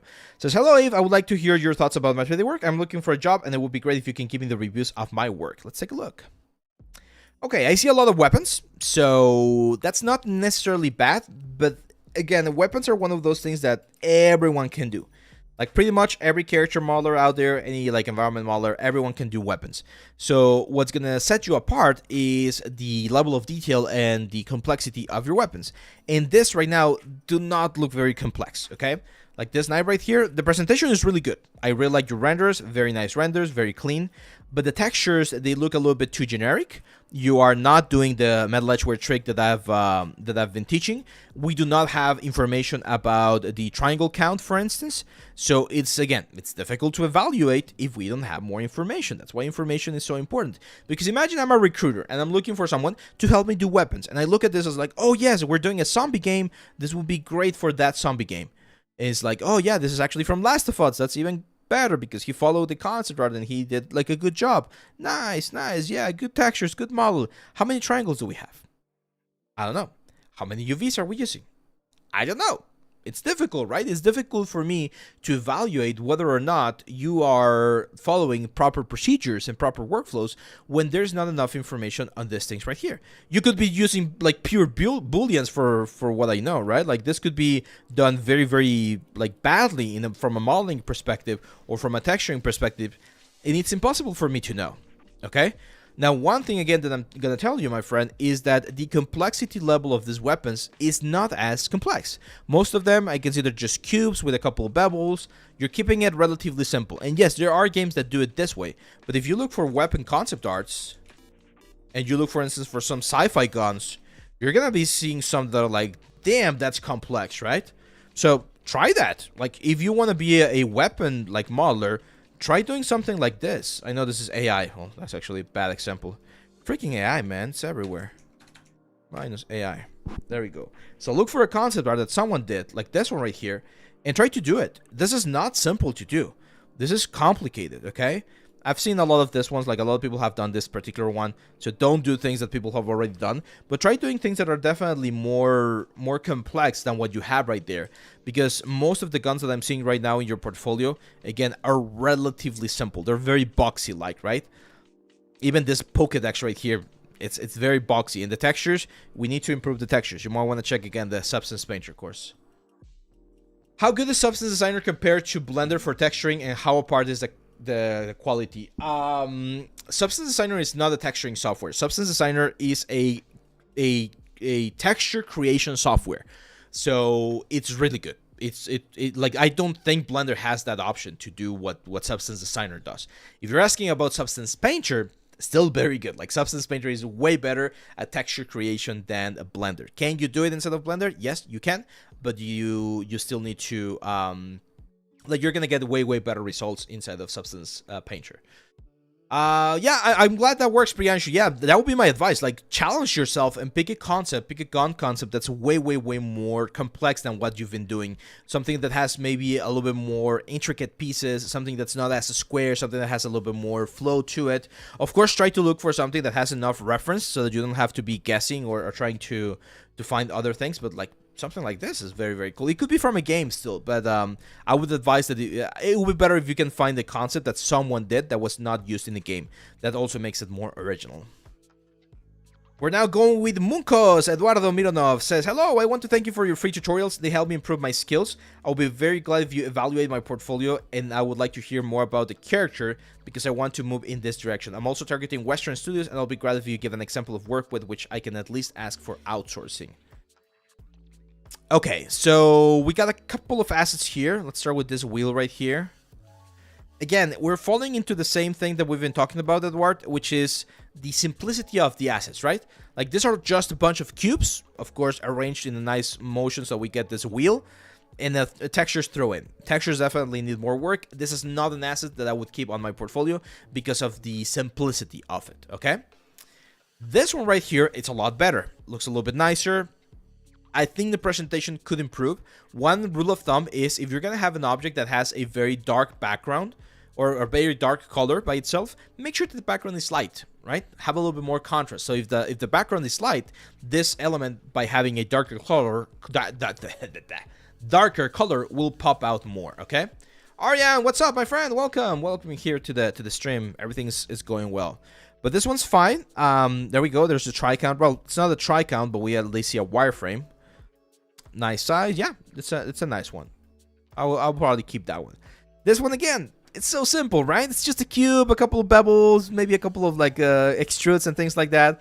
Too much grungy. This is a very common mistake. When people are doing props, one very common mistake that they do is they do very simple props like this one, where things are just very boxy, right? Like there's no visual interest on the silhouette of the element. And then on the texturing, they just like really fill the texture with a lot of bumpiness. This is not how you're going to be able to achieve a good result. And I can assure you that if we were to look for some walkie-talkie like concept arts,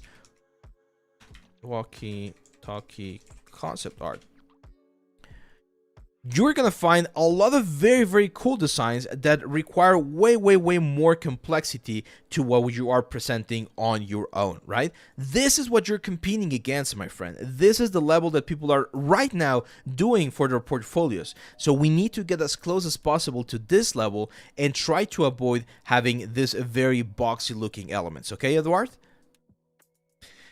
Now, I know you mentioned that you want to focus on the character, and for that, anatomy, man. We gotta learn anatomy. There's a lot of forms here on the face that we're missing. Let me show you. Oh. Ah, come on. There we go. So in the face, it doesn't matter what kind of ethnicity you have or you're trying to mimic.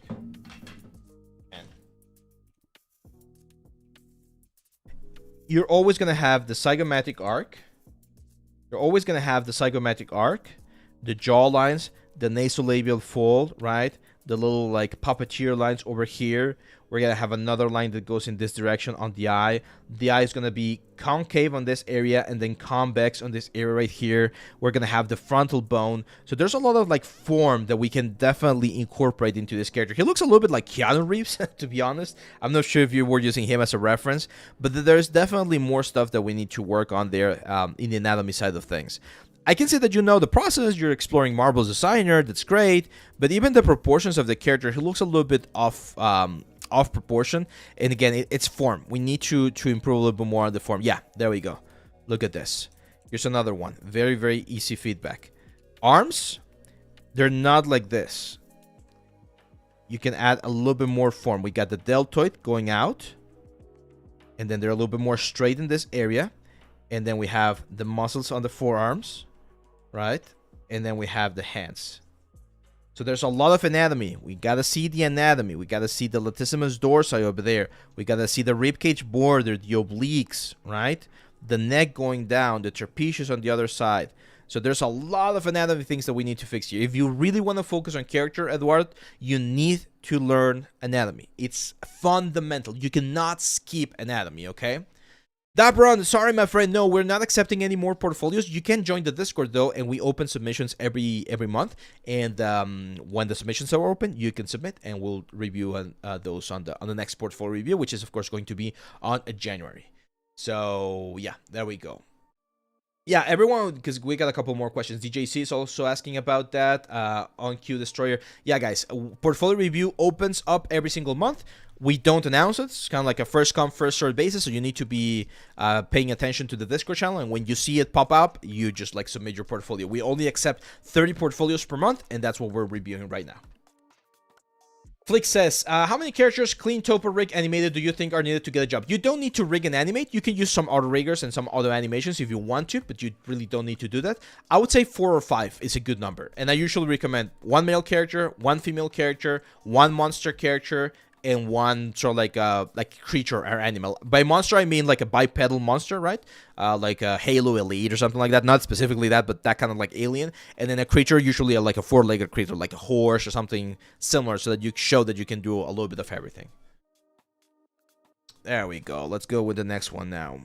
That was Edward. Kevin Adams says, hey, Abe, I would like to know, based on my progress since the beginning, the Iron Maiden, and now what should I keep working on? I have tried to improve on the last 2 projects, giving myself a 1-month deadline every time, full pipeline.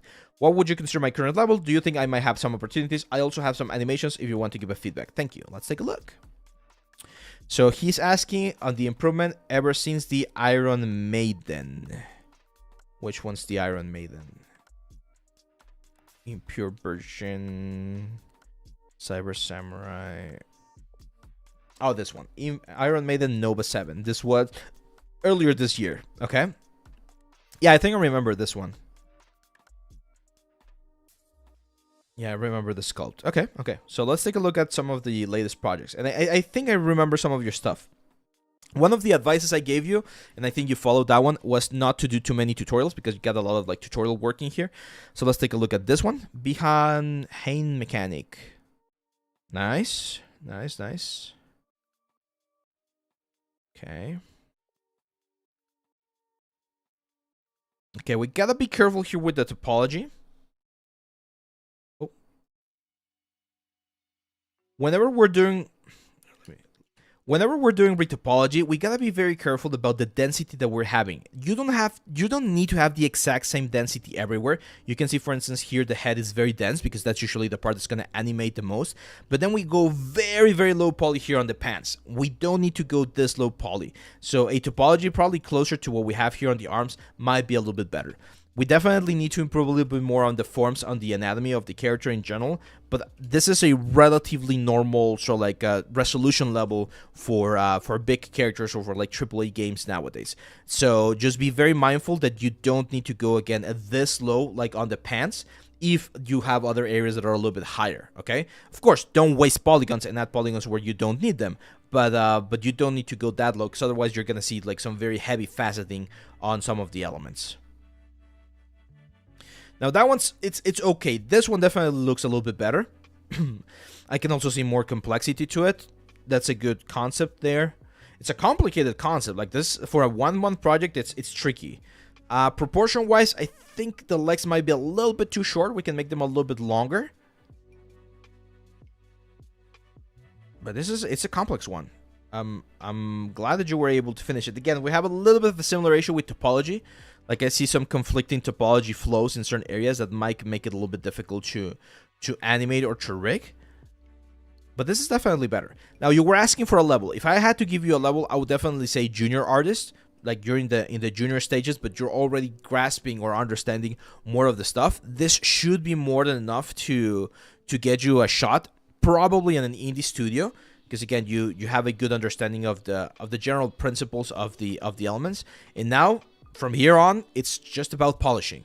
It's about polishing. It's about learning, optimizing. Ah! I'm going to get another heart attack, man. No, dude, no. Oh, God. You were doing so well, my friend, so well.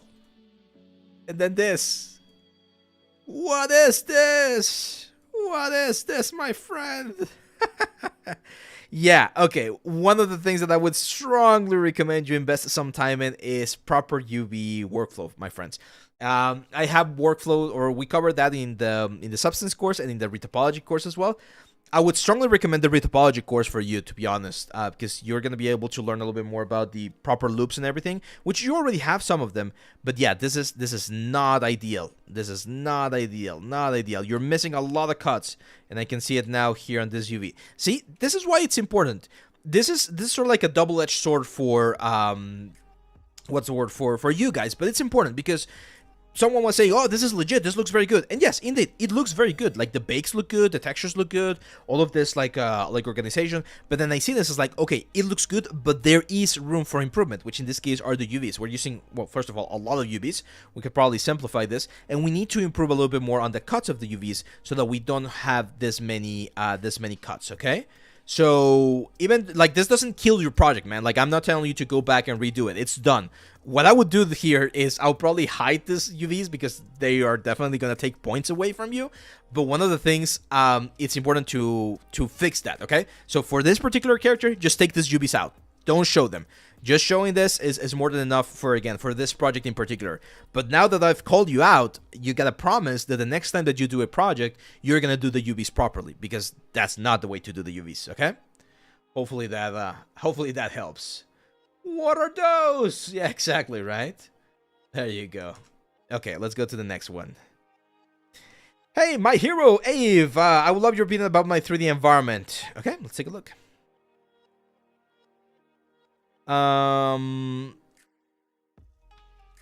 Okay, so you did the whole idea. Interesting.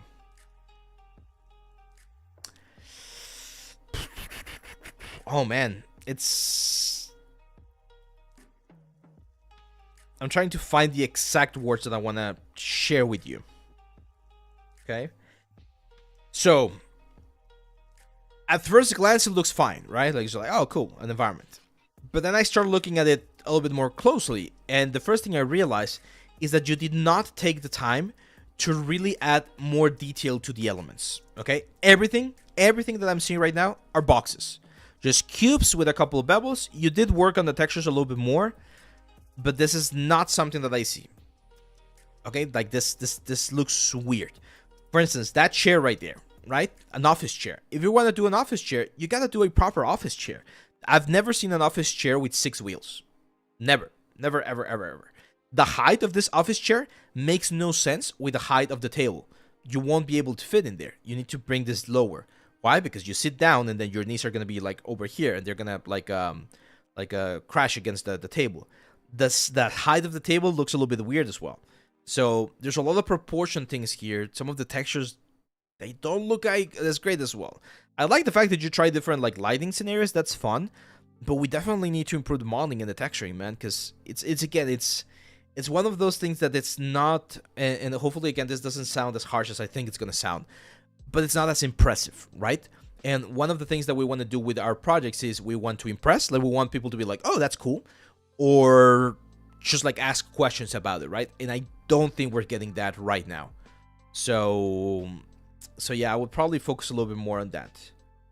Get so you got a couple of like you have a good like a good understanding of drawing as well. That's not bad. But yeah, we need to work more on the complexity of the models. Here's my advice for you, my friend. Instead of doing the whole room, focus on doing one shot, like this one right here. This one with the computers. Focus on doing this one shot and make sure it looks as nice as possible with all of the things that you can add right here, okay?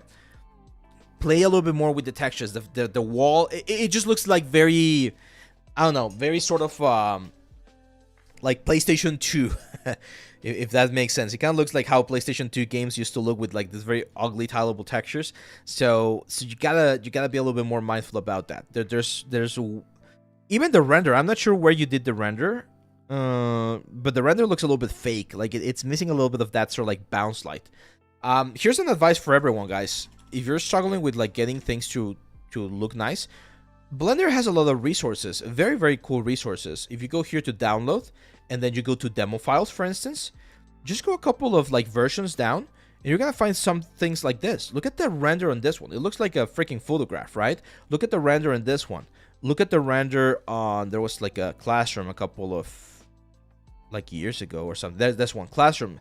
This was in Blender 2.8, guys, 2.8, and they were doing this very amazing renders. This one, Blender 2.8 as well, Agent 327. Like, download these scenes. They are free. Literally, you just click on them, and you're gonna be able to see how they approach the lighting scenario for this thing, how they approach the textures, how they approach everything. Look at this, 67 megabytes only, and you're gonna be able to learn so much from these assets.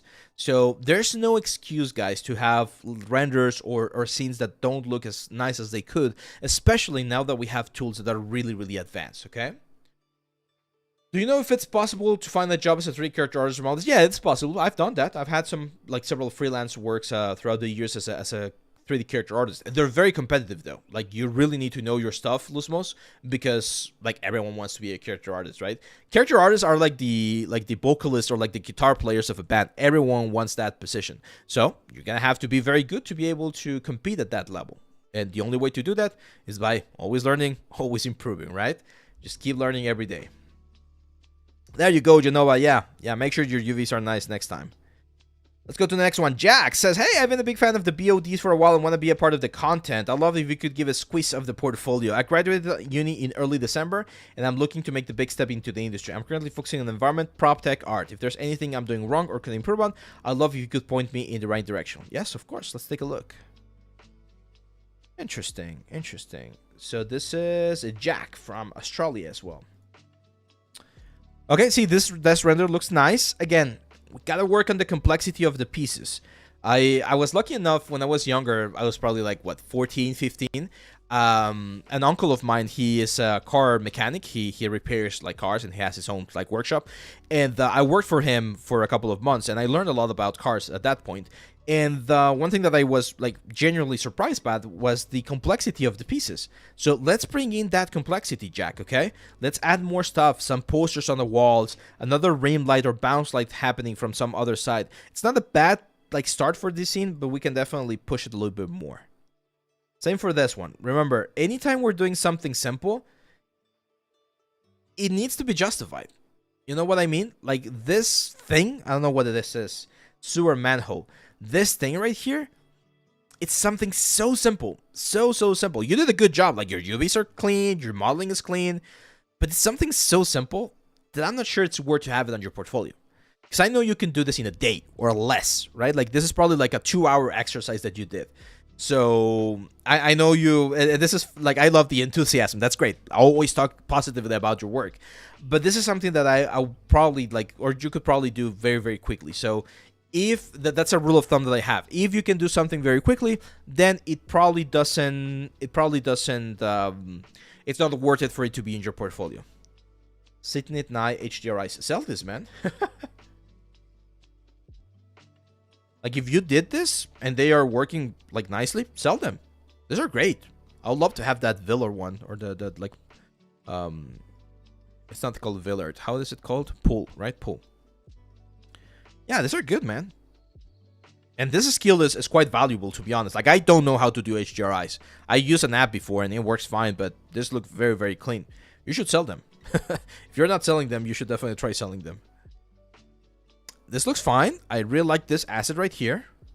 And it seems like you were able to rig it. Oh, that's awesome. Look at that. Rigging in action, man. This is why rigging is so important. That's awesome, man. Love it. Love it. Love it. Love it. Love it. Really good one. Yeah, this is a great project. Great technical project. Oh, I love that little drag right there that you did. Nice. Nice animation, man. Yeah, this is great. Now, this does look a little bit familiar to one of the other like samples that we saw a little bit earlier today. So I'm not sure if you work with someone else to do that one. Okay. This one, the only complaint that I have... Oh, sorry. And like you're using geometry notes or something, probably, right? Yeah. It's that the woods look a little bit too like squishy, too lumpy. But this, again, good technical skill, man. Good technical skill. Procedural tools. Nice, nice. Yeah, this stuff is good. Like, all of this procedural thing, it's something that we're going to be seeing more and more in the future. My advice would be, if you want to focus on that kind of stuff, focus on that kind of stuff. If you want to do modeling, like with this manhole and the little like a desk render, we definitely need to increase the complexity a lot, right? Because a lot of these things are very, very simple for my complexity level. Let's see. Have you ever tried plasticity? No, I have not tried plasticity. How are you? Love your courses, and I really love to learn from you. From Rohan. Thank you, my friend. Thank you for the support. There we go. Tech artists, rise up. Yeah, there's a lot of like room for tech artists in the industry, to be honest. Some advice to keep improving. Find a goal. Like, find specifically... There you go. Well, let's go full screen, because that's an excellent question. Steps to improve. First, find out what it is that you need to improve. You know it. We all know. We need to be very like self-conscious about the areas that we need to improve. Find a project or a goal that points you to that direction. And make it manageable so that every day, every week, or every month, you can see and estimate how well you're improving in that particular area. Let's do an example. Let's say you want to improve in anatomy and you are really bad at anatomy. Well, for a day, let's practice on sculpting a hand. And then for a week, let's practice on sculpting the upper torso, torso, shoulders, arms, and hands of a character. And then for a month, let's focus on sculpting a full character. At the end of the month, you evaluate how much you improve by doing those like little exercises or intermediate exercises. And if the progress is good, then you plan out the next goal for the next month and you keep going. That's how you do it. That's the only way to do it. Have a good goal to pursue, and then make sure you make the right choices to pursue that specific goal, okay? There we go. Let's see. Tech art specific advice. Make tutorials for how to use your tools. There you go. There you go. Yeah. If you are a tech artist, like in this case, Jack, make a videos like, hey guys, I made this like a clumsy champions crane rig. Let me show you how the rig works. So this rig controls this and this and that. I know you're doing it with GIFs right here, but if you do a video, that also puts you out there, puts your face out there, and it's easier for people to find your stuff. Another thing that I would recommend for you, Jack, especially because it seems like you're interested in this kind of like technical stuff, is find collaborators. Like if you don't want to do the full modeling, but you want to do like this or like technical tools, find someone who can provide the models for you and do collaborations so that you both can benefit from that stuff, okay? Awesome. Let's go to the next one. This is Harish Kumar. It says, hi, sir. I'm Harish Kumar, and I'm from India. I completed my degree in computer science, and I'm going to complete my game design certificated course. And I don't know what are the requirements and level of details to post in my portfolio and how to connect with people through online. Some working artists review my portfolio and say it's a decent portfolio, and some people are saying it's a great portfolio for entry level. But I don't know my portfolio is worth enough. Can you review my portfolio and give your honest review? Let's take a look. Okay. I think your portfolio right now, it's a little bit all over the place. Okay, that's my honest review straight out of the gate. What do I mean by this? You have some really nice like hard surface modeling. Like this one's really clean. Again, I would love to see a little bit of a wireframe. Otherwise, it's difficult to understand how you achieve this like surfaces. But it's a good one. This is a good model right there. But then we have other stuff that's like, I'm not sure what this is. For instance, this one right here. It's just a procedurally generated environment, right? Like you model one piece or two pieces and then you just duplicate it a bunch of times. It's a good cinematic shot. Like it looks nice as a wallpaper, right, for a computer. But it's not telling me anything. Like there's no story around it. So this is one of the pieces that I might just like take out. Then the shield kind of looks like the shield that I did for the YouTube channel. It's very similar. Oh, you did the shield? Oh, okay, you designed the shield. Okay, and then you model it. Okay, yeah, it's the texturing here that misses a little bit of the mark. And the scale of the texture as well looks very big. Again, I'm not sure if this is like the best like a piece for your portfolio. Then we got a gun. Guns are always like interesting. Careful with the metal edgeware. I don't see you breaking it up as much as I would recommend. Modeling wise, it's fine. The only thing that we're missing is a triangle count, so we know how intense this is. And yeah, I mean, it is possible. Oh, let me bring the music back 1 second, guys. Ooh, 1 second. So it is possible to get a job with this kind of stuff. But it's tricky, right? It's tricky because I don't see a lot of stuff. This is the challenge, right? The Eternal Ascent at the that they did. Okay, yeah, I would recommend you do like, and then we have this sword. This is another thing that I don't understand. Like people include a thumbnail or like a cover piece, and then they don't include that work in their portfolio. You might want to try doing that. And I would probably take out again the shield, this one and this one. Keep this two and this one, those hard surface elements, and let's work on a more advanced like hard surface model. Right, I've mentioned this before, and we have the video on the YouTube channel on how to pick a project. But if you just look for, let's say, concept art prop, right, you're gonna find some props that are really, really interesting that you could try to model yourself. It could be something like this, right? Like try modeling something like this. It's tricky, it's challenging, it's not easy. Try to model something like this, right? So there's a bunch of props out there that can really showcase or tell you whether or not you have the necessary skills to be able to work in a studio. Because this is what the studio is going to hire you for. Like if they hire you, they're going to say, hey, I don't know, John here at the concept art just finished this like drawing, this concept piece, do it in 3D. And you're like, oh man, I've never modeled something like this. Well, that's complicated, right? So you need to have the skills to be able to tackle anything that they throw at you. Yes, you're always going to be learning and you're always going to be improving. There's always things you're going to learn while on the job, but you need to have a very good foundation on how you would do those things so that you can, again, tackle everything. And that's my issue with a lot of the portfolio guys. And please don't take this personal. Again, it's not specifically against you. It's against a lot of people. One thing that I don't like seeing in portfolios is that people are not ambitious enough. I'm not telling you to model like a whole city or a whole like apartment building or whatever, but instead of picking like this very simple sort of like security camera, again, try to go for something that's a little bit more complex. This is not freaking like Optimus Prime for the Transformers movie, right? It's definitely a lot more complex than the like camera, and it will give you more points. It will look more interesting in your portfolio than if you just try doing another crate, another treasure chest, another this, another that. I love doing those as exercises and for YouTube videos because they're easy to showcase and easy to show the tools. But for your portfolios, you definitely need to go for something that's a lot more ambitious, okay? So think about that when you pick your project the next time that you're starting your portfolio.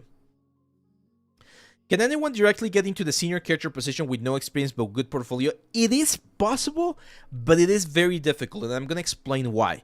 We had an artist a couple of like months ago. This one right here, Tuan An Ro. Let me see if I can find his portfolio. Tuan An Ro. There we go. Robert here. So Robert submitted his portfolio a couple of months ago, and he opened up with this freaking piece right here. I was like, damn! Like, this is really freaking good. Like, the attention to detail, the hair, the cloth, the textures, the skin, like, everything he did on this particular character. The UV organization, look at how clean the UV organization is, the hair system, the pose, the presentation. Like, this is just top notch. And he kept going. The next one, I actually like this one even more because of how original the character is. And again, amazing presentation, amazing modeling, texturing, everything. Now, he has the level of a really advanced, like intermediate, I would say almost senior level character artist. Like, the amount of technical skill that he has is really, really, really freaking good. But here's the thing. As a senior character artist, not only are you in charge of doing like really advanced characters, you're also sometimes in charge of helping others. And those are soft skills that you need to develop while working. So team leadership, communication, time management, organization, feedback, like all of those things are things that you usually develop while working. So even though it might be possible, for instance here for our good friend Robert, to get a job as a senior character artist just based on his skills, due to the experience that he has on the job, it might not be that way. And here's the interesting sort of like other side of the coin here. I've seen a lot of senior artists that might not have really strong portfolios. Like, they're really good, but they're not like expert level portfolios, but they're really good at the soft skills. They're really good at leading a team. They're really good at the tools, at solving problems, at feedback, at making sure that the time frames and that the communication is going as nice as possible. Those are very valuable skills as well. So it's sort of like a balancing act, okay? Like, being a senior at any position, it's not only about the quality of your portfolio, it's the quality of your experience, okay? And I've seen people who are actually like very, let's say, intermediate artists that are really high positions, but they're so good at team management, they're so good at making sure that the project is flowing nicely, that you don't question that. You pay them the amount of money that the senior would be getting because they're very good at making sure that the product gets delivered, okay? And I've seen the other side of the coin. I've seen people who are amazing, amazing artists. I actually have a friend. I'm not going to name him. I'm not going to say that. But I have a friend who's really, really good at ZBrush sculpting. And I've wanted him to teach a class with me, like do like some sort of like collaboration. And he's been very honest with me. He's like, dude, I suck at teaching. I'm really good at what I do as an artist, but I suck at teaching. I suck at leading other people. I cannot do that. So you gotta understand that, again, there's a little bit of a gray area for everything that we do. There's always skills that you're gonna be very good at and skills that you might not be as good at, and your job as an artist is to try to find the best balance for those skills. Okay? Hope that makes sense, guys. Callum says, character technical directors are responsible for rigs, cloud simulation, and how characters look in games. It's everything to do with movement and life into the model. Let's see. Hi, Abe. Thanks a lot for your tools and courses. They helped me a lot when I started. By the way, how to get a portfolio review from you? Oh, man, if Discord is blocked, unfortunately, we don't have any other way, man. We might open a special sort of like portfolio review, because I know someone maybe in the chat they can help us, because you're probably in Russia, maybe, or somewhere where Discord is blocked, because I know there's a way to get around it, and you might be able to get into the Discord. Let's see, maybe one day do a portfolio model on your channel. I did this one to push myself a bit in the work. I'm not at your level, but this is what I do too now. No, yeah. We're definitely going to, like, I've done some, like, some of the, like, I cannot do a portfolio on my channel, and the reason why I cannot do that is because it takes a long time. So, for instance, this Oni right here. This is the Oni that we did for the ZBrush course. 20 hours of recording, but it took me like 30 or 35 hours of complete work, and it's just a high poly, right? But I thought, hey, it's good enough, it's clean enough, it has enough, details and resolution that I can have that as my portfolio just as a high poly. Why? Because I also have other elements, like Thyros right here, that I did and has the full production pipeline, right? Wireframes, breakdowns, all of that stuff. So once you've proven that you know how to do stuff, you can like get away with just doing like high poly stuff. But usually portfolio projects will be, Usually portfolio projects will be projects that you're going to take a long time into, okay? It's not something that you can just do, or I can do in like 1 hour for YouTube. How important do you think it's important for a character artist to have the ability? No, it's not. I actually have a short coming out tomorrow about that, like about traditional art. It's not necessary, but if you know at least how to get the idea across, it can be very valuable. Okay, so that one was Harish Kumar, right? No. Was it Harish Kumar? Yeah, that was Harish Kumar. Okay, let's go with the next one. This one's Ilya Burlaka. Says, hi, Abe. I've been training for a little over 2 years. I understand that there are flaws in my works. Sometimes I fix it. Sometimes I don't understand how to fix it. And sometimes I see that something is wrong, but I don't understand what exactly. I would like to hear your feedback and advice. Okay, let's take a look. Okay. Interesting. So again, we got a couple of product renders and things that we definitely can take out. So for instance, this Santa right here, not necessary to have in our portfolio anymore. And I can see it's a collection of a lot of your works. You don't need to show this, okay? Again, this is a very important thing that you guys as artists need to understand. Not every single piece of art that you do needs to be in your portfolio, okay? Let's go full screen there. Not every single piece of art that you do needs to be in your portfolio. Every single artist across the history of humanity has work, or they have work that they never show. Paintings, writings, books, music compositions. Not every single thing that you do needs to be shown to the world. If it's not good enough, don't show it. If you want to show it, or rather, if we want to show it on your portfolio, make sure it's good enough. If you want to show it and it's not good enough, maybe show it in Facebook or Instagram or something like that. But you gotta make sure that your portfolio is as clean and as nice as possible. Only the best work should be in your portfolio, okay? You need to be respectful towards your portfolio because people don't know you. That's what they see first about you. So if your portfolio does not show the maturity to show that you understand the difference between what's good and what's bad, that shows on your person as well, okay? So again, not every single piece of art that you do should be in your portfolio. Make sure you save that freaking quote on your phrase, on your ad, my friend, because that one's very, very, very important. Off topic, but I hope your leg is recovering. Yeah, it is. I've been walking quite a bit in the past couple of weeks. I am working towards being able to run again, because that's definitely a skill that I don't want to lose. Okay, so the first thing that I see here, Ilya, is that we are missing a lot of form. Your hard surface modeling is fine, like this one looks okay. Your textures are getting a little bit too noisy. I would recommend like cleaning some of them a little bit more, and especially for this sort of like mech characters, you never want to go like super thin on the metals because it looks a little bit weird. That's a cool character, by the way. I'll probably get rid of the background and just focus on the character itself, but that's a very nice thing. Make sure to add more information as well about what you're doing. Yeah, your modeling is fine. Like, you're following proper like modeling techniques, so that's good. Again, make sure that the resolution is as clean as possible. Yeah, these are cool concepts. Very Egyptian sci-fi vibes. Okay. Now, for the characters themselves, there's definitely this sort of like uncanny valley situation going on, and that's mainly anatomy, okay? Anatomy and forms. There's a little bit of detail I can see. There's a surface. This one looks too flat. Like, I would expect to see a little bit more roughness. And again, I can see the what's the word? I can see the technical knowledge of the maps, of the softwares, of the rendering. This is more about the artistic side of things. Again, we need to work a little bit more on the proportions. Like, see how this nose has this very like weird pinching going around here on the nostrils and on the mouth? Like, that's not something that should be happening. So I'm not sure if it's the topology that's doing a bad job. It kind of looks like might be a little bit of that, or in the sculpting side of things. Yeah, like the sculpting here, the forms are not as clean. Okay, this one I like. This one is it's a good one. I could see this in the game. Again, the armor could be improved a little bit right there. The metal is too glossy, too shiny right now. Topology a little bit on the heavy side. You can bake some of this stuff down. And this is the final character. Yeah, it's proportion. It's proportion, Ilya. Proportion and forms mainly. He looks like the Chad, like the Chad meme with like a very strong silhouette. This is not the way to do a cape, by the way. I would suggest a couple of courses for you, Ilya, if you want to like keep going on the character side of things.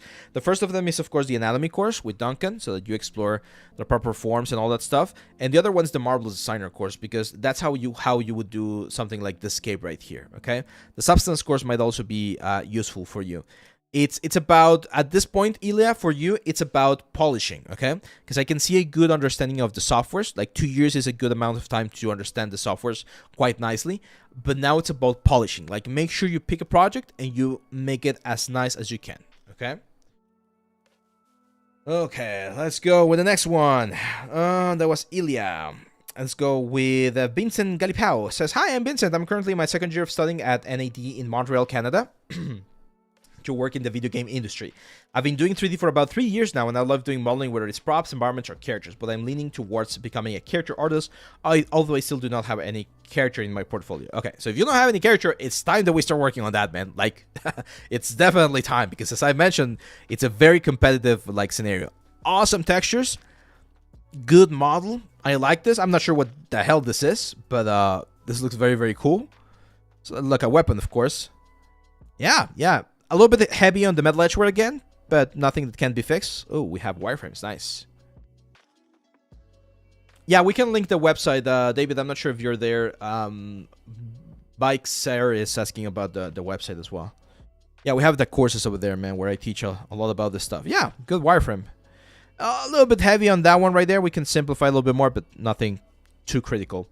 And yeah, okay, so here, this is very important. Again, guys, again. This is a skill that everyone, please, like if you're watching the stream right now and you want to take something out of this stream other than all of the stuff that we've been like talking about, please take the following thing. Whenever you're following a concept, okay? Whenever you're doing a concept like this one right here, please put your elements side by side against that concept and ask yourself the question, how far am I from the concept? What things am I missing, right? Because if I do this right now, what is the main thing that you guys see between these concepts? Like, what are we missing? It's something very important and something that can be fixed relatively easily. What is it? You guys tell me. My voice sounds like a robot? No, it shouldn't. Maybe it's you.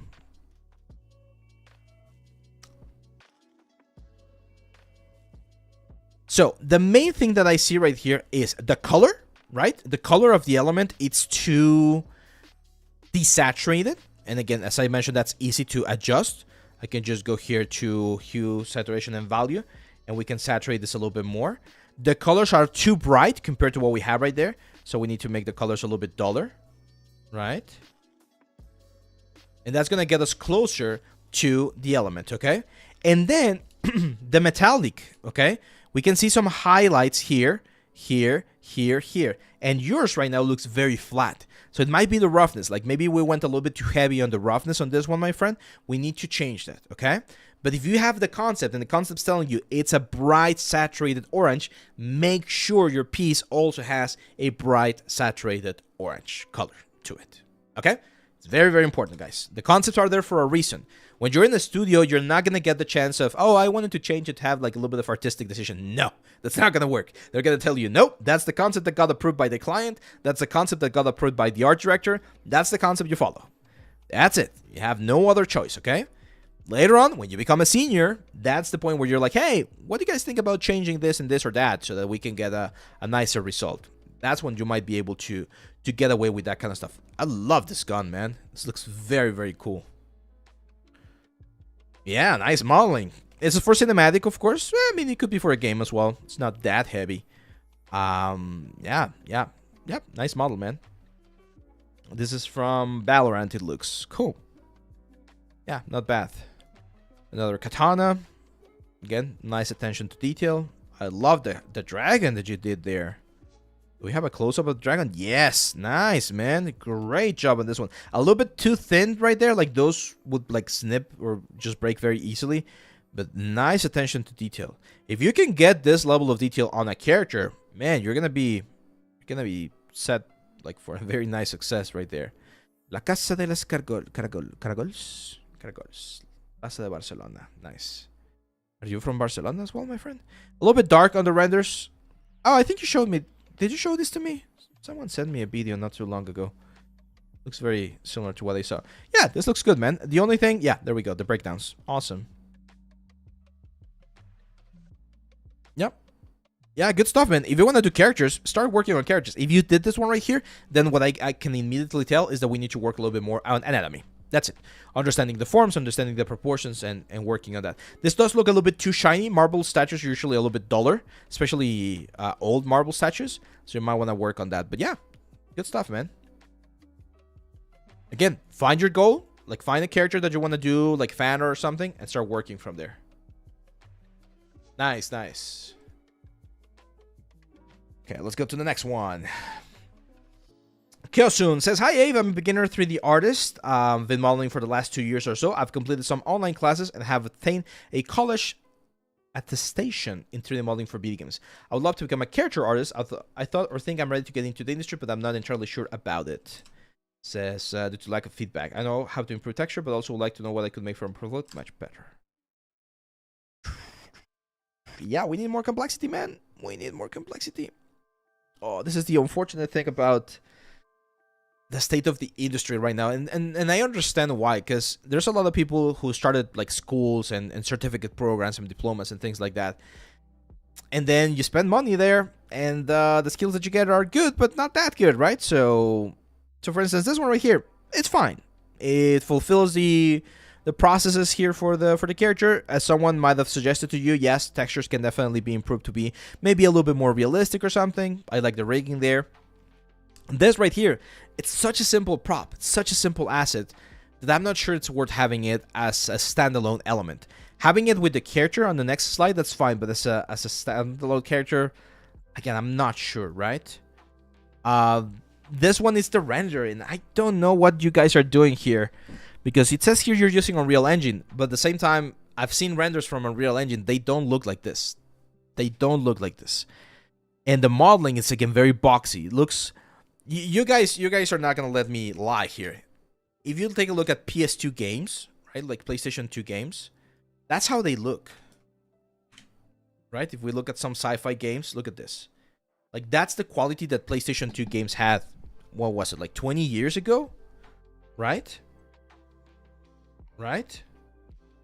So this is the quality that they had. Of course, the graphics, like the textures and everything, but just look at the models, right? Like the boxy models, the boxy nature of models. And unfortunately, this sort of like boxy effect is what we've been seeing in some of the portfolios today, including this one right here. Again, I'm not trying to be mean. I'm just trying to be very honest with you, man. The industry is not looking for this kind of level right now. This is the kind of level that was present a lot of years ago. So you need to push your skills up. You need to really, really push your level up so that you can do this. And I'm going to show you an example from myself. Like, I don't like doing this, but I did this room 10 years ago. Like, just look at the chair. It's not like the most amazing chair ever, but I did this 10 years ago when I was a student. And this is the chair that you did right now. And you're also a student, right? So 10 years ago, it was possible to do this level right here. It's not going to be useful for you to have this level right now, because there's people out there doing things 10 times better than this, okay? Now, the good thing is you have the skills. You've been learning. You've been understanding the tools and the elements. What we need to do is we need to start focusing on quality, okay? We need to really push the level as far as you can so that your portfolio really shows, okay? Same for this character. Again, very simple shapes, very blocky shapes. And then I see this sculptor. I think you did this for the Creators Unleashed contest, right? Yeah. Yeah, it's fun, man. And I can see that you might be learning about sculpting. And sculpting is a whole different world than modeling. They're complementary to each other, right? Like, they both help each other. But it's definitely another, like, huge thing that you need to learn about. So if you can, watch more videos and instructions about form, composition, and the modeling processes. And let's try looking, if you like doing this sort of like hard surfacey things, again, look for a hard surface prop. Hard surface prop concept art. Start simple. This is the best advice I can give you and everyone else watching this, because I know this is a very common feeling. It's like, I don't know how to start it. I don't know how to do something as complex as like this car right here, right? Like, I know if I tell a lot of my students, hey, you got to do this one right here, it's like, oh, it's too difficult. I can't do it. What I say is, anytime you look at something and you are, let me try to rephrase that, guys. Okay. We should know, or you should know, what the industry is expecting for you. And I can tell you right now, if you want to be a hard surface modeler, if you want to do props, this car right here is an excellent example of what you should be able to achieve as a junior level artist. Like, if you're working at my studio and I tell you, hey, we need this model for next week, you should be able to do this thing right here, okay? Now, if you look at this concept and you are honest to yourself and you tell yourself, I can't do it. Like, I don't have the skills necessary to do this yet. Okay, let's go one step below that. Let's try something like this. I will tell you, okay, well, you're not going to get a job by doing this, but it's the first step so that you can get and eventually do this. Do this little robot right here. It's a little bit more boxy, it has a couple more bevels, but it has some intricate pieces. You get front view, side view, all of the important information so that you can deliver this. If you're at that point and you're like, I can't do this either, it's too difficult, like, I don't know how to do this, don't worry. Keep going down, okay? Keep looking for a concept. For instance, I really like Matt Dixon as a starting point. Keep looking for a concept that you're like, okay, I can't do this. This is the kind of level that I can do, right? Like, this is the like modeling that I could do in Blender. Well, you do it. You finish it. You do a great job about it. And once you finish that one, you jump onto the next one, which is this little robot right here. And you might fail the first time. That's totally fine. But you try it again, and you try again. Or you go back into another piece. You try doing another element that's going to teach you the tools so that you can do this one. Once you do this the right way, properly, now you jump to the next one. And again, you're going to fail. And again, you're going to learn. And again, you're going to improve. But that's part of the process, okay? But that's how you build up to the final level. You cannot just hope that by taking a course anywhere in the world, not even at Gnomon, which is where I went. Like, if you take Maya modeling at Gnomon, the first level, you cannot expect just to be able to model this if it's the first time you're using the software. That's not how it works. You need to build towards it, okay? So be very patient with yourself, be very honest with yourself, and start creating those building blocks, those steps that are going to get you to the goal that you're looking for. I really, really hope that's very, very clear.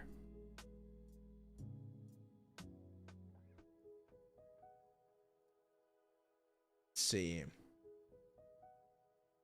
Marcus Heff says, hey, brother, I get what you're saying, but me as an artist, I've never looked at something and felt like I couldn't do it, even if I can't do it. I'll find a way and keep doing it until I can. Well, here's the thing. That right there, Marcus, in the, don't take this the wrong way. I'm not attacking you. I'm attacking the idea, or I'm debating the idea. I would say that's a little bit hypocritical to say, right? Because you're saying, I've never looked at something and felt like I couldn't do it, even if I can't do it. So if you see something and you feel like you can't do it, and then you try and you can't do it, you are lying to yourself, because you couldn't do it. Like, you didn't have the abilities to do it.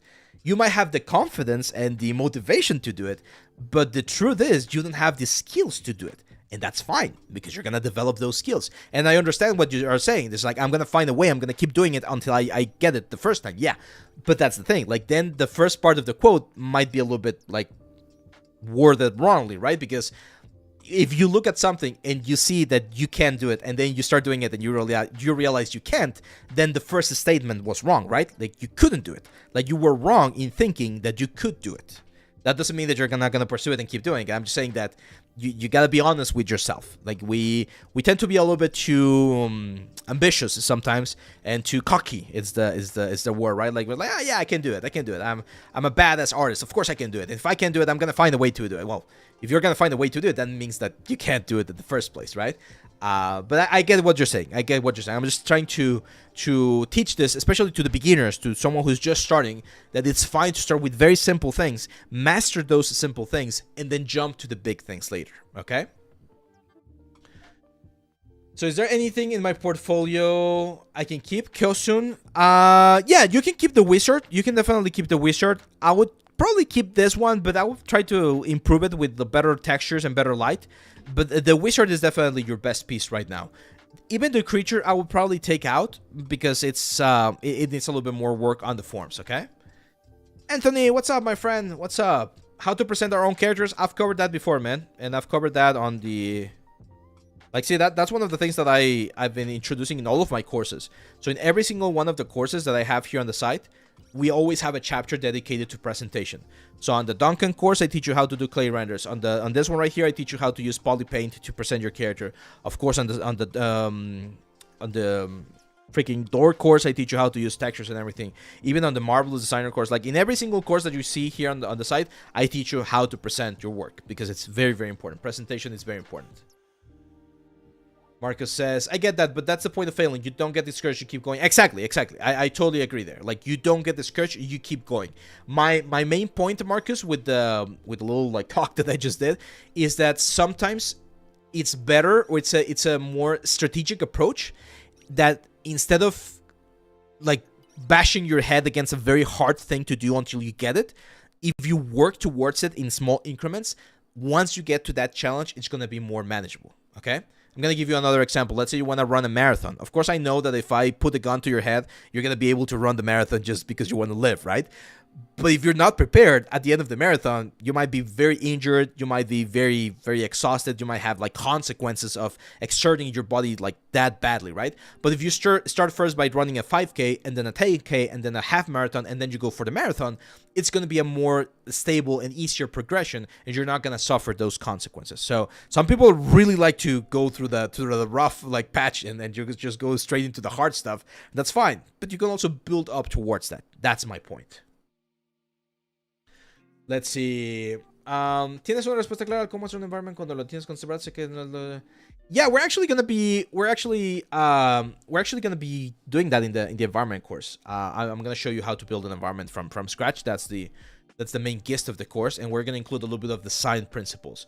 So in design, one of the things that you gotta keep in mind, David, is the modularity. Especially for games, you need to think about how to see an asset and decide whether you're going to do modular asset, tileable textures, landscapes, like being able to understand what the best pipeline for each specific asset is going to be. Courtesy says, I think it's about building competence and not just confidence. It's both, I would say. I agree there, but I think it's also both. You need to build both of those. Drachmus says, hello, Eve. I'm new to 3D, only ever made 2 models, one for anatomy and then this one on ArtStation. I'm a self-taught and learned through a few courses here and there. I've been trying to level up my skills in our areas. The texture, I don't know how to improve it. I think I'll learn from a quite pricey range. Most of the courses, I think I'll learn from the most. I don't like to need to do more models, but if I can learn the right way to start, So get hard, make 3 characters. Okay, let's take a look. Nice, nice, nice, nice, nice. This looks like Misfortune from League of Legends. It's not Misfortune, but looks like her. So the first thing I would tell you is do the full body, man. I'm gonna be honest. I usually like skim or like just like go through all of the portfolios before the review to get an idea of what we're gonna be seeing. And I saw this one is like, oh, that looks very, very cool. The one thing that we're missing here, of course, is the legs, right? Like the rest of the body. Now, for the textures, one thing that I'm seeing here is that you might need a little bit more variation on the color textures of your element. Let me show you real quick. Let's grab this one right here. So if we take a look, for instance, at cotton shirts medieval, one thing that you're gonna notice is that first of all, they were not white. They were this sort of like off, like beige color, right? And usually, well, they would get dirty. They would get like a little bit of something. Like it would not be just like plain white like what you have right here. So what I would do here is I would look for cotton medieval texture, for instance, and this is something that you would do with materials. And then we get things like this, right? Look at that. It's beautiful. Which you just have this on top of the character. There we go. Set this to something like multiply. There we go. Perfect. And then with an eraser. Oh.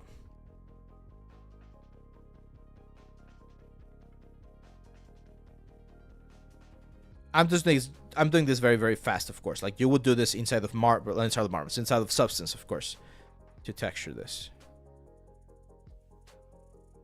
But see how that little change there, like, changes how we perceive the elements? That's one of the things that you need to focus on, okay? Like, make sure that there's enough, like, material variation. The gold looks fine. We can make it a little bit less glossy, but the leather and the cloth, definitely we can improve it. And I'm not sure if you're using, like, ZBrush or something, but for instance, on the gloves, we can add more wrinkles and make this a little bit more leather. It's like a little bit more high-frequency detail for your texture, Drachmus. I think that's going to be one of the best things that you can do for your work. But this one's very, very good. I really like that one, Angelo. You mentioned you had 2, but I only see this one right here. Now, the background, I'm not sure if the background you actually modeled it as well. You don't need it, to be honest. I'm not saying it takes away from the character, but you don't need the background. You might want to blur it a little bit more, to be honest. Hair, I also am curious about... Oh, Fiber Shop, nice. I definitely need to try Fiber Shop. David, let's see if the Fiber Shop guys want to collaborate. That would be great. I'm not sure if they've answered already, but that's definitely a software we want to try. Let's see. Baxter says, I have a question about courses that cost over 1,500 USDs. What is your opinion on that? Are they really good? J Hill costs something like that and more. I mean, there are some that are worth it. There are some that are not worth it. It's one of those things that you gotta do your research on. So check the reviews, check what people think about the courses. Like, some people think my courses are expensive, and they're nowhere near that amount. Like, they're like $50. And some people think, oh, that's way too expensive. But then you check the reviews, and everyone's like, oh, I love this course. He teaches very nicely. So, and you guys can be what's a witness to that, right? So for some people, $1,500 might be way too much money and not worth it. And for some, it might be way, way cheap, right? It really depends. Best advice is make sure that whatever it is you're learning, you have a good understanding of who the teacher is, what his work is. If you like the work, if you like the way he explains, then it will be worth it for you. Dracumu says, yeah, it's just like we need to change the bump, because right now it looks like you just added some like material to it, and I don't see any micro detail, like the little bump from the cloth or the little bump from the leather. That could really help with the overall thing. And also, you know, adding a little bit of like damage. For instance, the leather tends to get damaged quite easily. So one thing we can do there, Dracumus, is just add a little bit of here. Like damages, you know what I mean? So at the metal edge where the metal is, or the edge is not like completely perfect. So those kind of like little elements or little changes could really help us break the overall thing. How to decide what you actually want to do? I've decided that I want to make characters, but sometimes I get thoughts that I also want to make cool cars and stuff. It's a decision that you need to make based on the market that you're currently in, the kind of work that's available near you, as well as the skills that you have. Like, are you good at making characters? Like, your characters, do people tell you, hey, your characters look very nice, your anatomy is really good, your proportions are nice? Because if you get those compliments, then that means that that's a skill that you might want to pursue. But if your stuff looks horrible, or people are like, oh dude, your characters don't look great, you might want to consider other thing. That's one thing. Like, that's one of the reasons why I really like teaching, because throughout the years people have told me, hey, you're really good at teaching. And it's like, well, if I'm good at teaching, might as well teach, right? That's the skill that I'm strong at. It's a good idea to focus on that specific skill. So same thing happens for 3D. Find the things that you're good at. It might not be the thing that you originally wanted to do, but as long as it's within the 3D world, it should be fine, right? And that's going to open up more opportunities for you because you're, let's say, inherently good at it, okay? Yes, the microbump can only be done that way, but that's where, again, the texture work can really help Drachmus. Like, if you add, again, this little thing, like, even though we're far away, we can still see a little bit of that variation. Now, keep in mind that here on this one in particular, you can also add, like, a little bit of shadowy effects, right? Like you can use a little bit of brown color on the crevices. And then if we lower the opacity, we're going to be able to see a little bit more of that detail from far away. So you can play with a little bit more dirt. One big advice that I can give you, Drachmus, about texturing. I mean, you can check the Substance Painter course if you haven't checked the Drachmus, my Substance Painter course. But if not, just go into ArtStation and look for the art dumps that they do for, like, big games. And a lot of people will show them the albedo map, right? So if you look for albedo map, you're gonna see a lot of these things, and you're gonna see how complex the albedo maps can get for characters and for models. So there's a lot of color information in there. I showed this quite a bit on the Substance course, so I think that one might be a good option for you as well.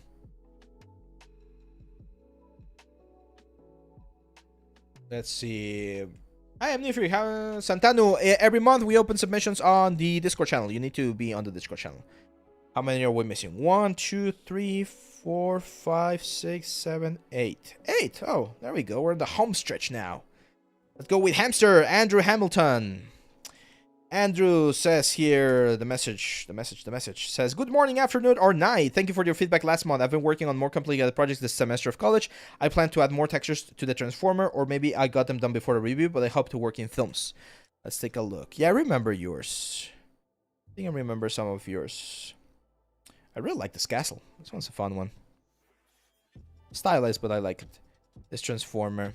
Yeah, we need to work on more textures, man. This one's a good one. I think if you texture this one with proper textures, you're gonna be able to get some nice nice results. Because this one right here, again, simple asset. I think I've seen your, well, we've seen your portfolio before. I remember this KFC one. So yeah, let's work more on textures, man. We gotta invest a little bit more time on making sure that we can, again, have something that really pushes things to the next level. You don't really need the logo, the Maya logo here. I think it might actually, like, hurt you. So I might just take it out, to be honest. Oh, there you go, Drachmus. Yeah. So check the part where I do the leather for, like, the gloves and some of the armor, because that leather complexity is something that you can add to some of this leather as well, this black leather. And again, reference, my friend. Like, who is a better reference than freaking Jack Sparrow, right? So if you look for Jack Sparrow coat, you're gonna be able to see how it looks on the movie. And look at this. Look at how much color variation there is on the elements, okay? Here, let me show you something real quick. There's a little demo about textures. This is some of the stuff that we cover on the course, by the way, guys. You should publish your own art book, brother, and show the UVs and everything. I think it will sell decently well. I don't want to do books. I've thought about them. I don't really want to do books, to be honest. It's just, like, not that kind of books. If I ever write a book, I would like to write a novel or something. But I don't really want to... add to do books. Okay, so here's a stone. Let's hide that stone. Let's say we want to texture this stone, and we want to follow what I'm just telling our good friend here, Drachmus. So if I want to add variation to the stone, what I recommend is doing the following. Let's start with the basic material. Let's say this one right here. This basic, like, concrete material. I'm going to get rid of the hide information. So I'm just going to leave the little, like, dots right there. Okay? And then I can grab any other material, like this clay terracotta. And what I'm going to do is I'm going to turn off everything except for the color information of that clay terracotta. We can add a black mask, and on the fill layer, I'm going to add a fill layer to that black mask, and just look for some grunge effect. Like, I have some that I made myself, like this one right here, or you can just grab anyone, like this grunge cobweb or whatever. And then play with the blending modes, something like a multiply, for instance, or like a screen, or like an overlay, right? And that's the way in which you can add complexity to the textures. Then you, of course, like soften this. And I want you to look at the albedo map right here. This is a basic stone, just like a very basic gray color stone. But then we add this one right here. And then you can add another one. Let's add another type of material like this clay right here. And again, we only need the color information from that material. And on this one, let's add, let's say, another fill layer. Let's add another grunge like this one right here. And then I'm going to add a generator, and it's going to be a position generator. Invert this one, and I'm going to multiply this. Right? So now this sort of like color effect is only on the bottom part of the stone. And I can change the color. Let's say, let's go a little bit, I don't know, freaking blue or whatever. Like a different kind of stone right there. And then when, of course, blended with something like a multiply or like an overlay, and we play with the intensity there. And now we've successfully created a texture that's more interesting to look at than just having a base sort of like element. And we haven't even added anything like metal edgeware or what's the word, or things like that. I tried, but my base color was black. That's why I didn't know what to add. So if you have a black color, don't go full black, right? Like don't go like complete black. Go a little bit of a dark gray, and that way you can have variations on the dark colors. You can have something that's a little bit darker, something that's a little bit lighter. You can add some like scratches, for instance. I don't have leather here. Or actually, do I have leather? Here's what I would do. Let's say this is like a leather stone or whatever. So if I grab this leather grain,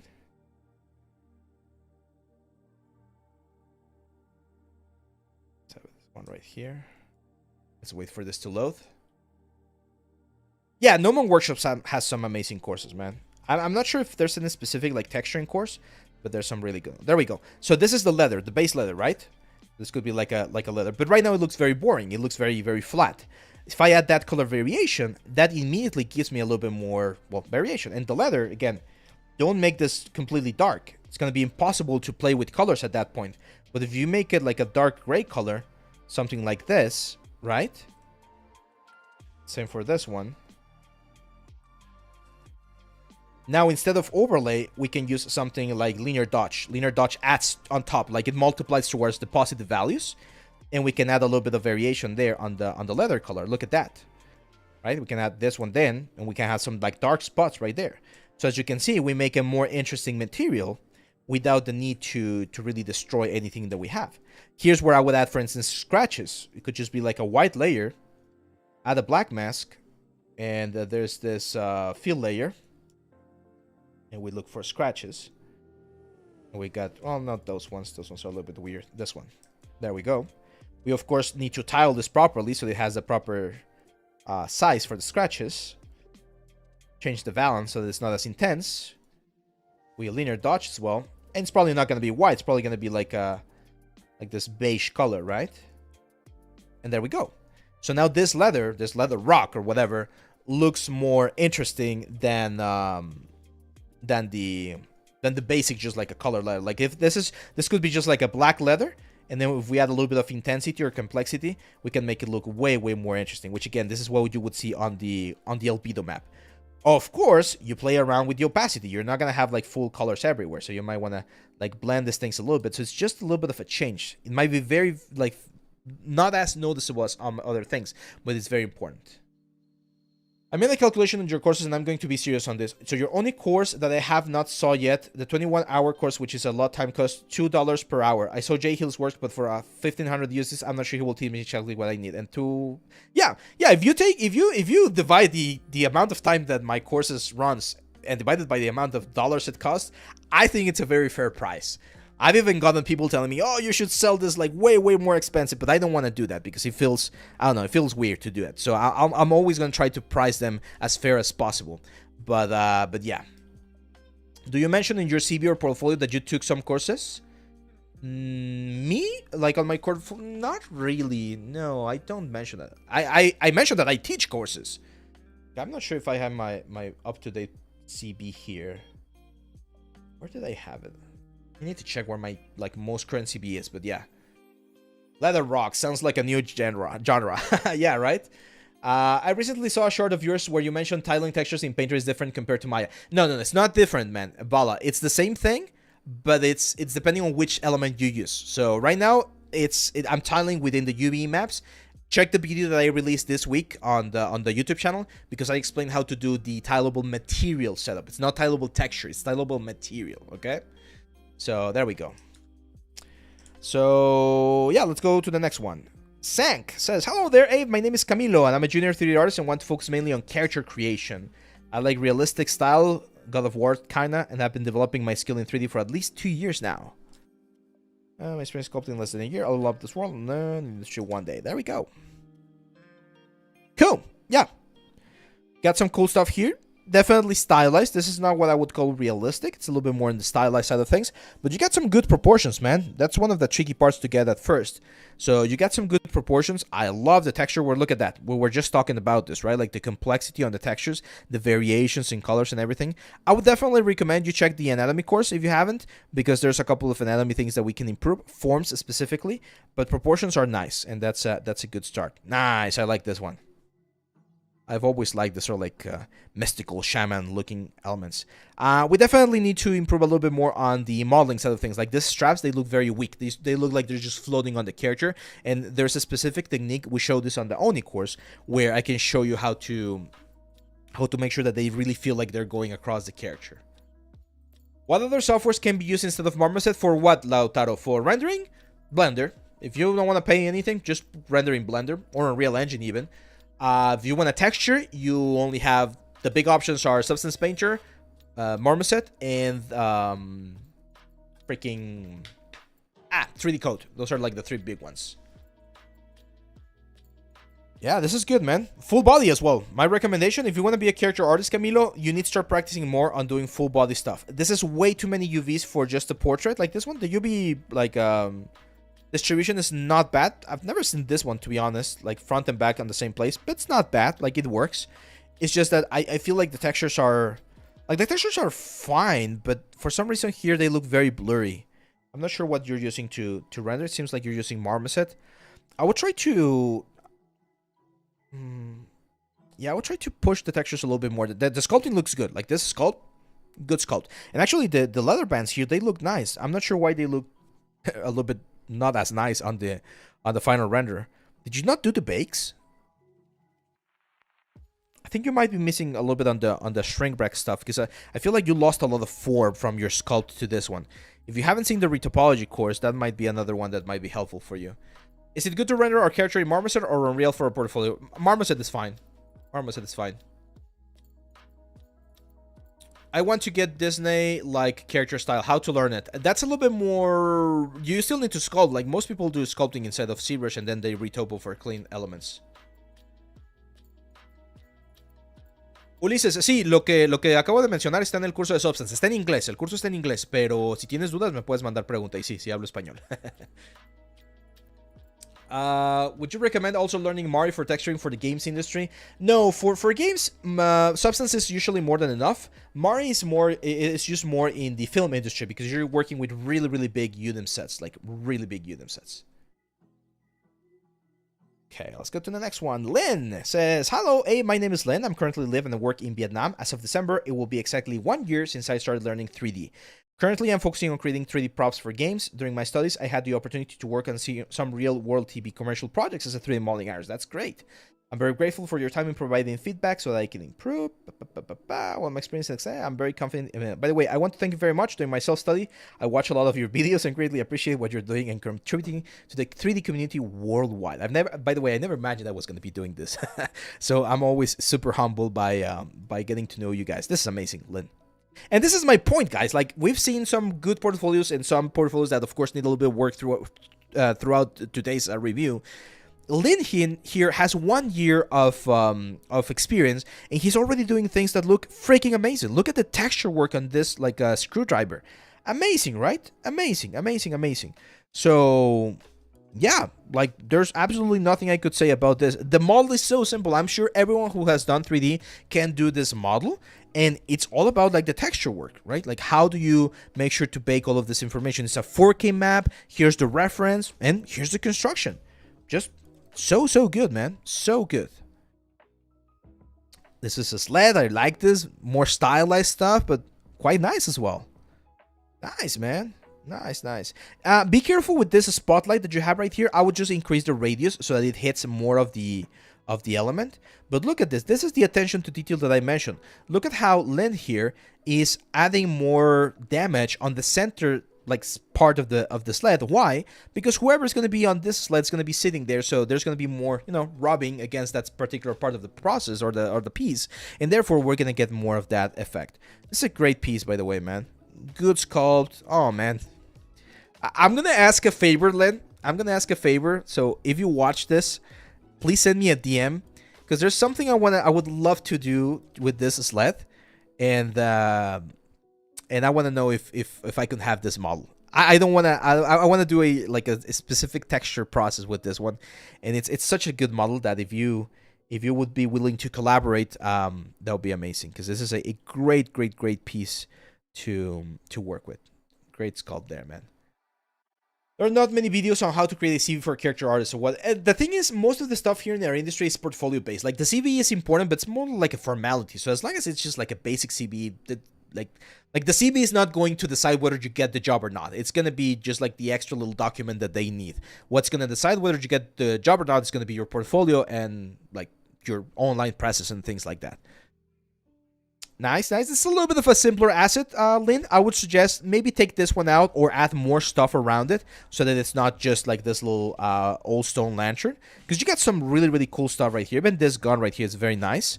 And I feel like that one's a little bit on the weak side of things. And then this one, very nice. Very nice. Very nice sculpt here.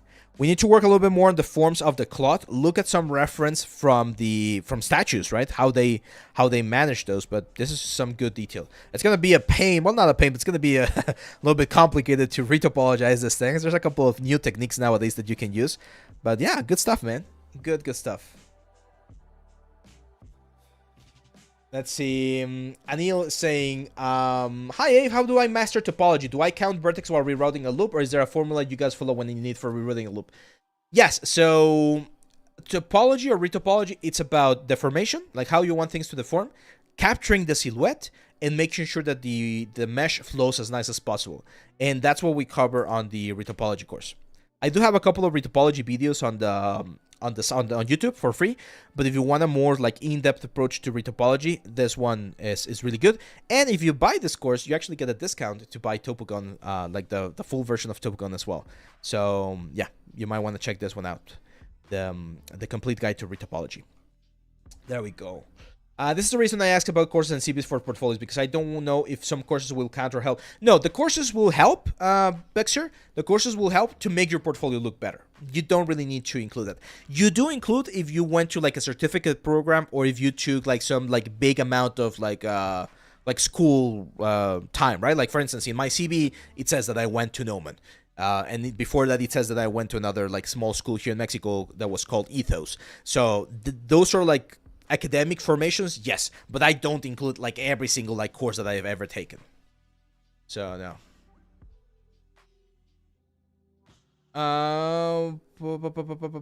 Let's see. It is important to make our portfolio full of art as per specific studio art style, or you can have a variety of styles, but if you want to work for a particular studio, then most of your stuff should have that sort of like particular style, right? That's just like I hope that's a no-brainer. Like if you want to do Disney style, then you're not gonna include gore stuff and nudity and things like that. If you want to work for like a Japanese studio, then you gotta have like more anime-oriented stuff and things like that. It's all about tailoring your stuff to the specific like work that you want to do. Pete here. Yeah, so Lynn, my advice is just finish that one, that like the environment one that you're doing, texture it, and build a small environment with it. That will be very cool. And using this sort of like level of textures that you have, try to do a more complex asset. Something that's a little bit bigger, something that might take you like 2 or 3 weeks, okay? Let's see. Marcus, thank you, my friend. Thank you. Have a great day. Pete says, my name is Pedro Capetillo. I recently completed what I think is a game-optimized 3D prop, and I'm seeking feedback to improve my workflow and quality for future projects. Let's visit this. Okay. This prop was designed with real-time optimization, 15K triangles for efficient in-game performance, a focus on texture detail, glowing, okay.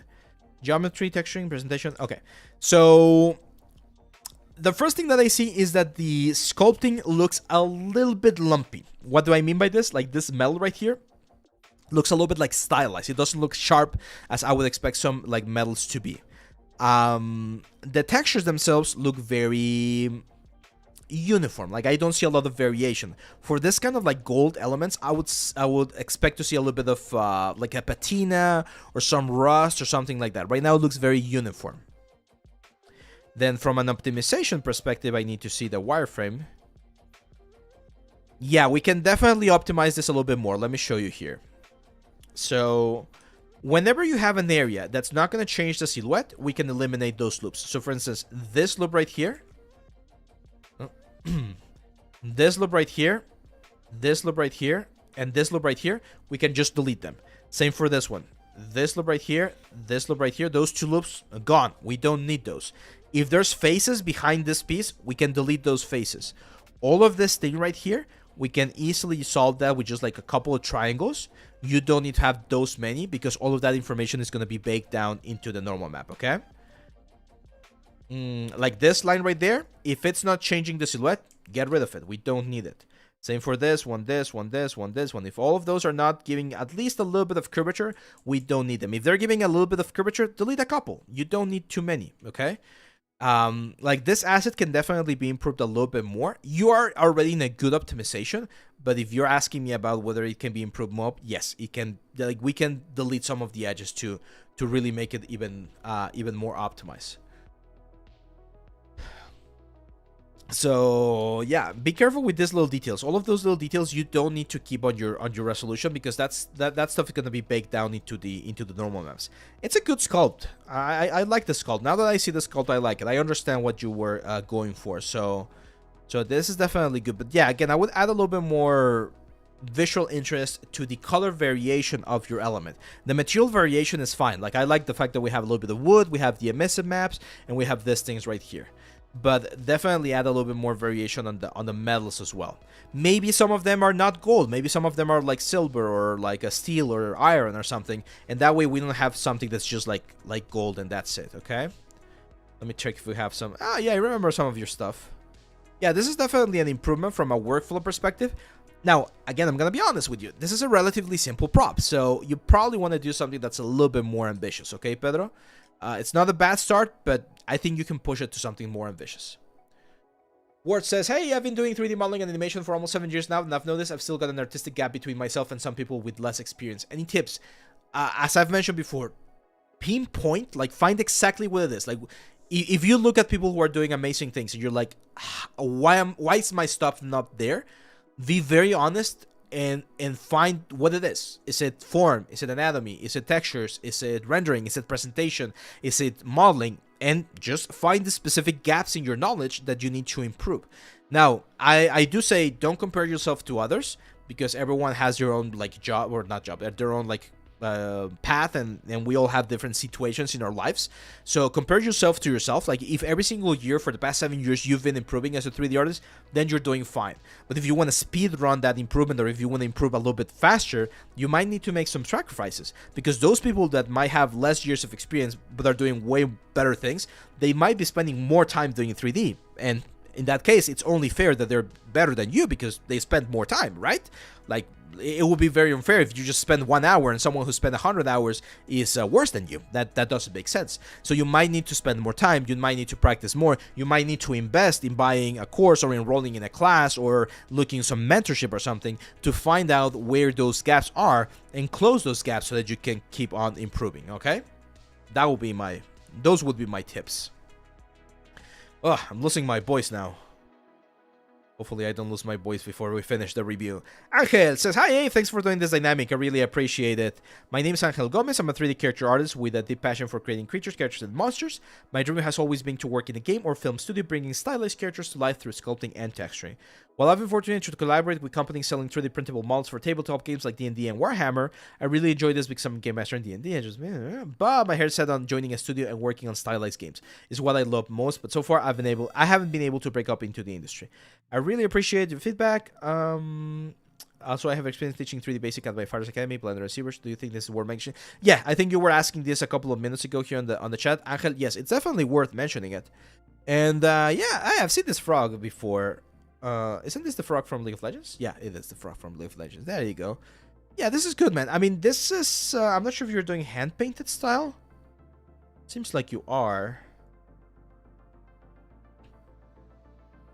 The sculpting is nice.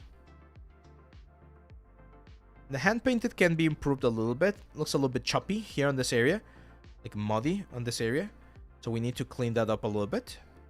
I'm going to give you an advice on that one. Here. So one thing that I've learned about like painting is try to work with bigger areas. So if you work with a bigger brush, you can just so like fade this in, right? And try to simplify. Try to simplify. Similar to sculpting. Like you don't want to have a lot of like strokes. You want to simplify and start grabbing like the colors. I don't like this brush. This brush is becoming smaller. So that's one thing that you want to avoid. So here, for instance, on the size, I don't want to have size. There we go. So it's like a more uniform brush. There we go. And see how this is becoming more blending. At this point, it's just blending. But we gotta make sure that we blend in a way that we try to avoid having as many of those like patchy effects as possible. Some people like to have a little bit of that detail on their pieces, because it gives like a little bit of a texture. But here, let me show you a quick comparison. This was just, I know, a quick like model. Let's see that. And very important, let's play with contrast. So if we're gonna have a little bit of a brighter effect over here, we need to start increasing the value, right? The value and maybe a little bit of the saturation. Very lightly, very lightly. So that when we see this from afar, because remember, all of these models are usually seen from afar. When you see this from afar, you're going to be able to see a little bit more of that contrast. And if you want this to be a little bit more glossy, then we need to start like adding the highlights, right, of the glossiness.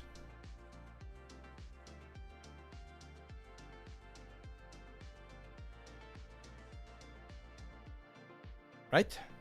So now that thing right there, it's gonna like punch out a little bit more. It's gonna be a little bit more visible on your textures.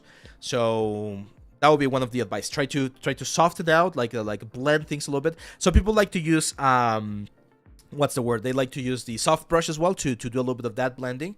But in particular for this one, we definitely want to change a little bit on the texture there to make sure that we get that sort of like glossy effect. But yeah, that one's good. Now I can see that you're doing a lot of stylized stuff.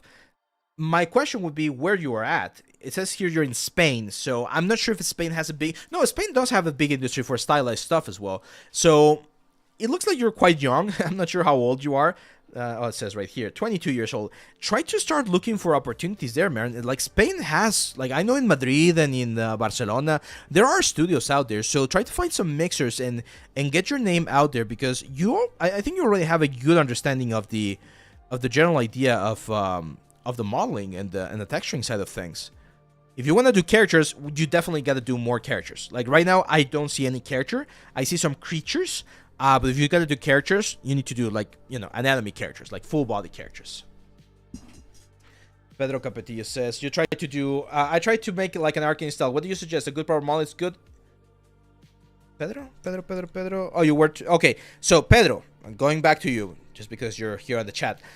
If you wanted this to be arcane style, you definitely got to start like thinking about hand painted texture, like our good friend is doing here with this like acid.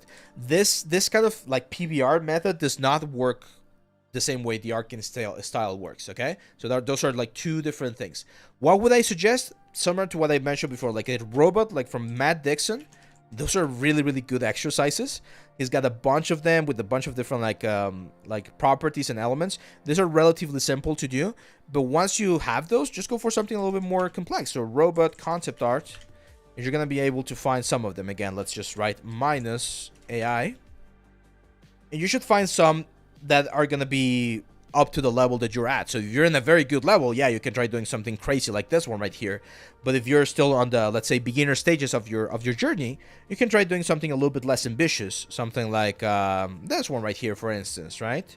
You can try doing something like this one right here, for instance. So all of this, like, more approachable or simplified version of the robots might be a good way to do it. Exactly, Solid Mango, like World of Warcraft for the hand-painted stuff. How's the difference for games for the mention of portfolio? It's really similar, Ulysses. In principle, it's very similar. Like, you still follow the formation loops, you still follow that kind of stuff, but you also for movies, for instance, you think about displacement, or you think about like other sort of effects. And for games, you can triangulate a lot more. You can really optimize things way more. Let's go with Bimal Kumar. He says, hi, my name is Bimal. I'm a last year animation student. I have only 6 months left in my course in college. I mostly like props and environment modeling. Now I'm finding intern job for myself. Please review my art and tell me what I'm lacking so that I can improve a little bit more. So this one's actually not bad. I think similar to what I've mentioned in some of the other, I think to like this portfolio review is like the complexity portfolio review. You guys need to start working on more complex models, because a lot of these models are very simple models. And with very simple models, you're not really showing what you are capable of. This is a good texture. I like the texture that you did for this TB. And the presentation is actually quite nice. Careful with the turntables. Make them a little bit less fast, but less intense. Yeah, I guess this is a good model. Let me see how... Ah, there we go. Okay, yeah. Here's the problem, man. Here is the problem.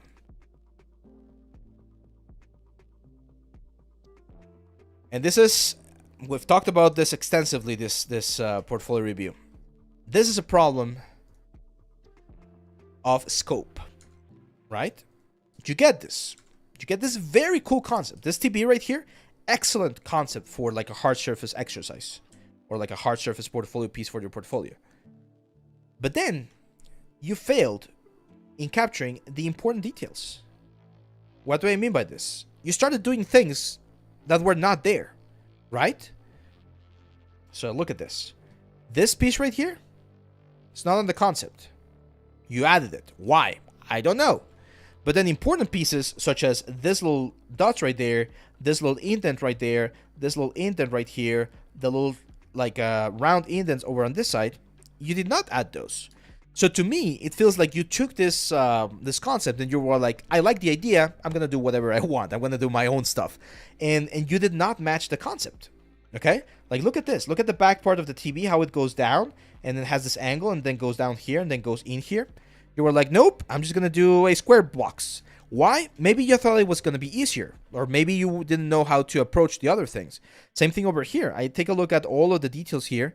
You're missing some of them. Like, it's not looking like the actual asset. Like, it's missing a lot of those stuff. So that to me tells me, hey, Bimal was feeling unsure or uncertain about how to approach certain parts of this model. And he just went and decided to do something else. You're missing the controller as well. We don't have it. So that's the kind of stuff, guys, that you gotta be very honest with yourself. If this is a concept that you don't feel sure making perfectly fine, then maybe pick a different concept, because people will notice that. People will notice that you were not able to capture all of these details. And this will not fly on a production pipeline. Like this kind of stuff, yeah, all of this can be done easily with normal maps, by the way, like all of these elements right there. But not this, like band right here and this like smooth indentations. Those things, there's other techniques to do them. But my point is, like, imagine you're in the studio, Bimal, and you're like the person that hired you tells you, Bimal, this is your work for the week. I need you to do this television because we're doing this production or whatever. And then you deliver this. They're not going to be happy, right? They're not going to be happy. They might be like, oh, well, we can't go back. We need to deliver it, whatever. But they're not going to be happy. And if you keep doing this, there's going to be a point where they're like, Bimal, you're not listening. You're not doing what I'm telling you to do. You're changing things. You're changing like proportions. You're changing forms. You're not following the concepts as they should be. And that's problematic, okay? So be very mindful. Be very mindful about following the concept as close as possible. Topology on this shoes is fine. And yeah, let's try doing some more complex stuff, man. Because most of these are just, again, boxes, cylinders, bevels, and planes. Nothing like super interesting. No, Big Sir. No. The TV? Nah, this is like a 1 week project. Like if I was handed this thing right here, I would spend at least like probably 2 days modeling the high poly, 1 day doing the retopo and the UVs, 1 day doing texturing, then 1 day doing present. Yeah, this is like a 1 week like asset. If you want to get it like to like a really nice level. If you need to finish this like way quicker, then yeah, you probably are gonna spend a little bit more time. But no, this is a relatively complex model. Like this, people were asking about like what's a good model or a good like concept. This right here. And here's the thing, like if you find someone, like in this case Sheng Lam is his name, look for more stuff. Look at this, he's got a bunch of stuff. So these are all great projects that you could do for your own what's your word, for your own like projects or for your own elements. And some of this, no, they're not like 1 hour like work. No. This do take time. Like if you want to do them properly, they do take time. Can you show how to texture two colors on the body, like a dark and light shade of that color, like on the monster type stuff on the body, like a crocodile?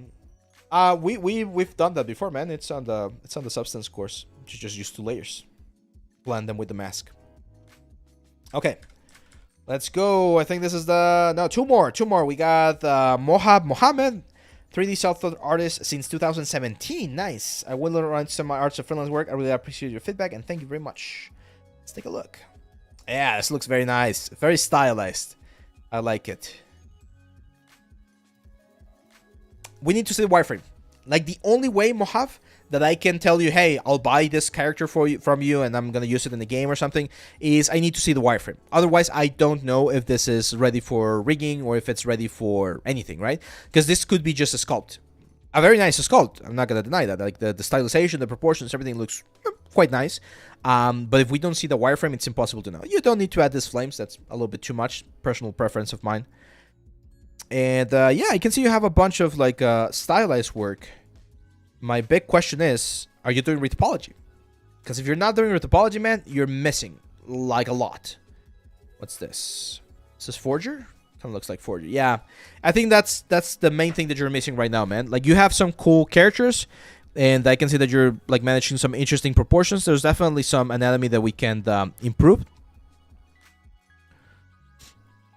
But in order for you to commercialize this kind of stuff, you need to finish, or you need to sell a finished product.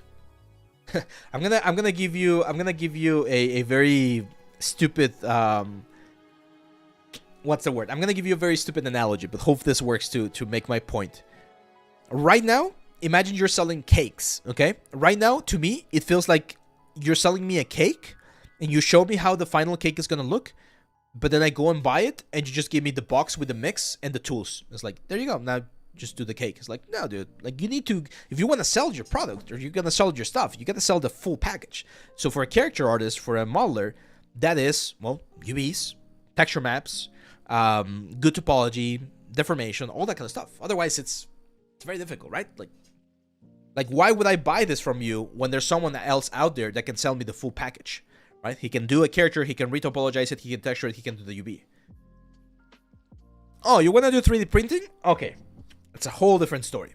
If you want to do 3D printing, then what you need to do, and I know this is going to sound a little bit harsh, but you need to buy a 3D printer, and you need to start 3D printing your own stuff, because you got to show me that it can 3D print nicely. And you got to trial and error. You got to do trial and error. And also, look at what the competition is doing. There's a lot of competition nowadays with 3D printing. Like a couple of years ago, it was something that was really, really new. But nowadays, it's something that's relatively common. Like anyone can just buy a 3D printer and start like designing their own stuff.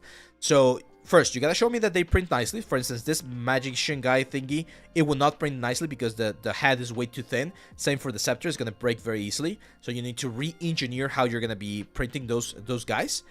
You gotta 3D print them. So you gotta show that they can be 3D printed. And then you're gonna start adding more stuff, right? One thing that I've noticed about 3D printing is that you gotta have areas where there's a lot of detail and then areas where there's not a lot of detail. So the people who paint the 3D prints can have fun 3D printing those elements. You might want to check the Duncan course. We talk about 3D printing there as well.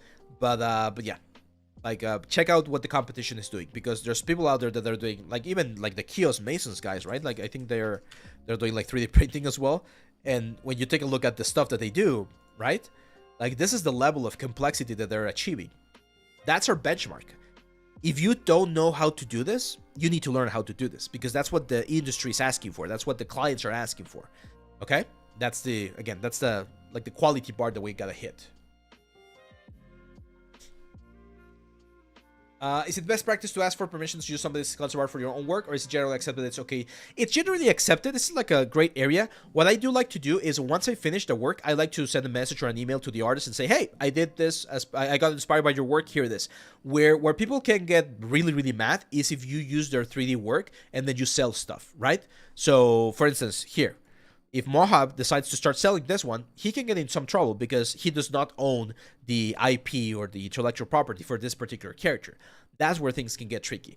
Most companies won't do anything because, like, a multi-million-dollar company attacking a small creator, it's of course seen as a bad thing as well.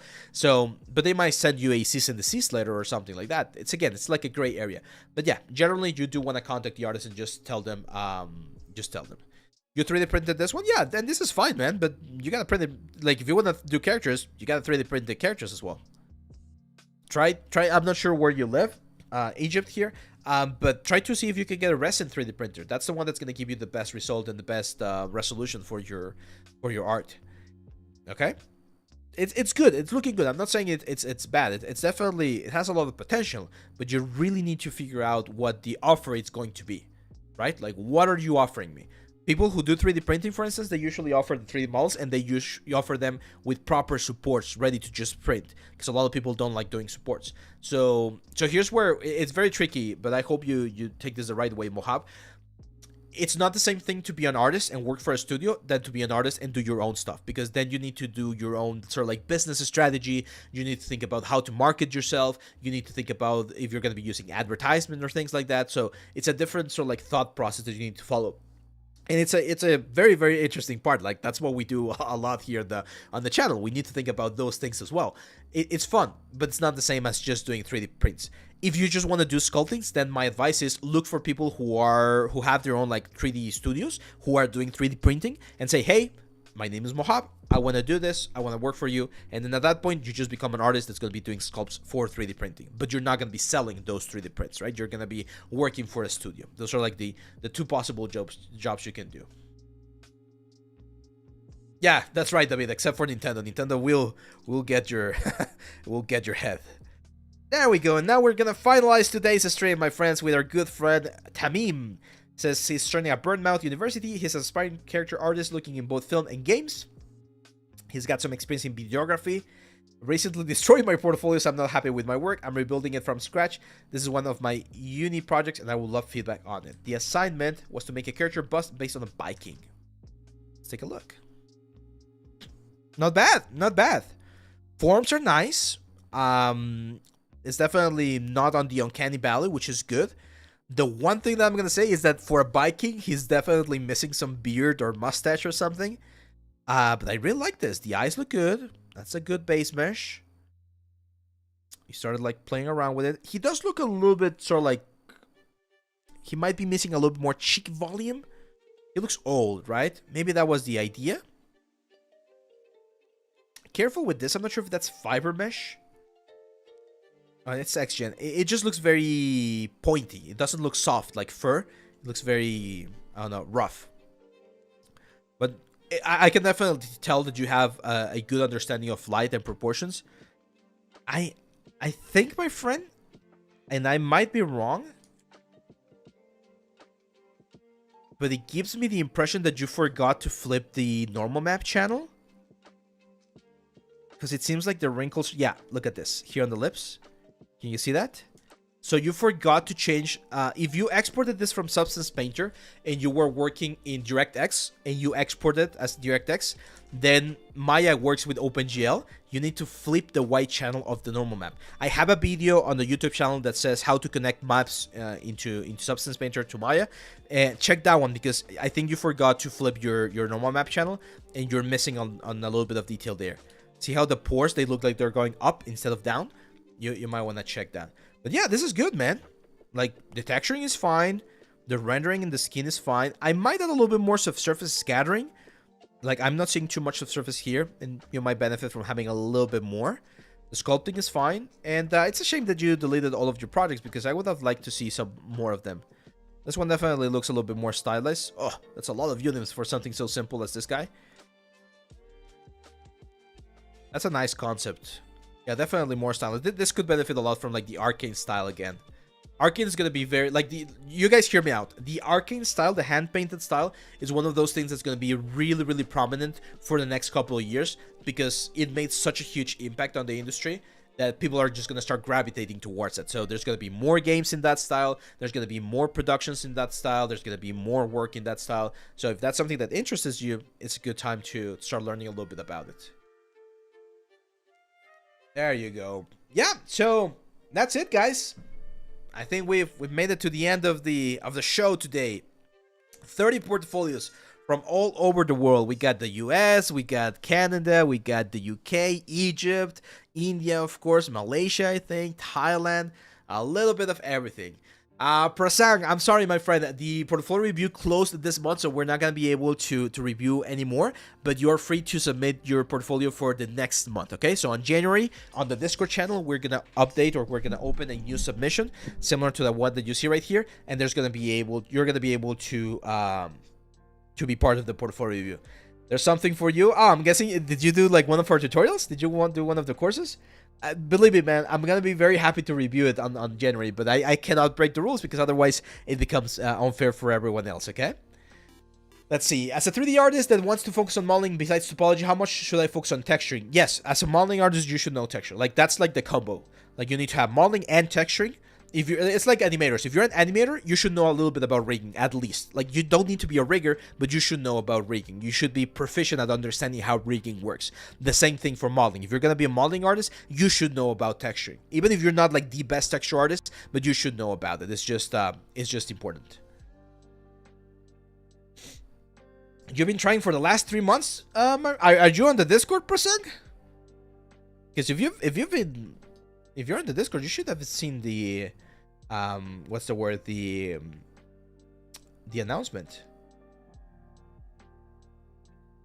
Give me 1 second.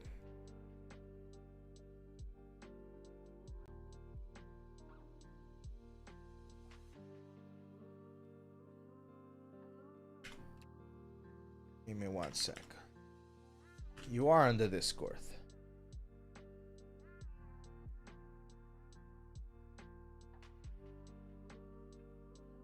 Have I not checked your portfolio before? I feel like I've done your portfolio before.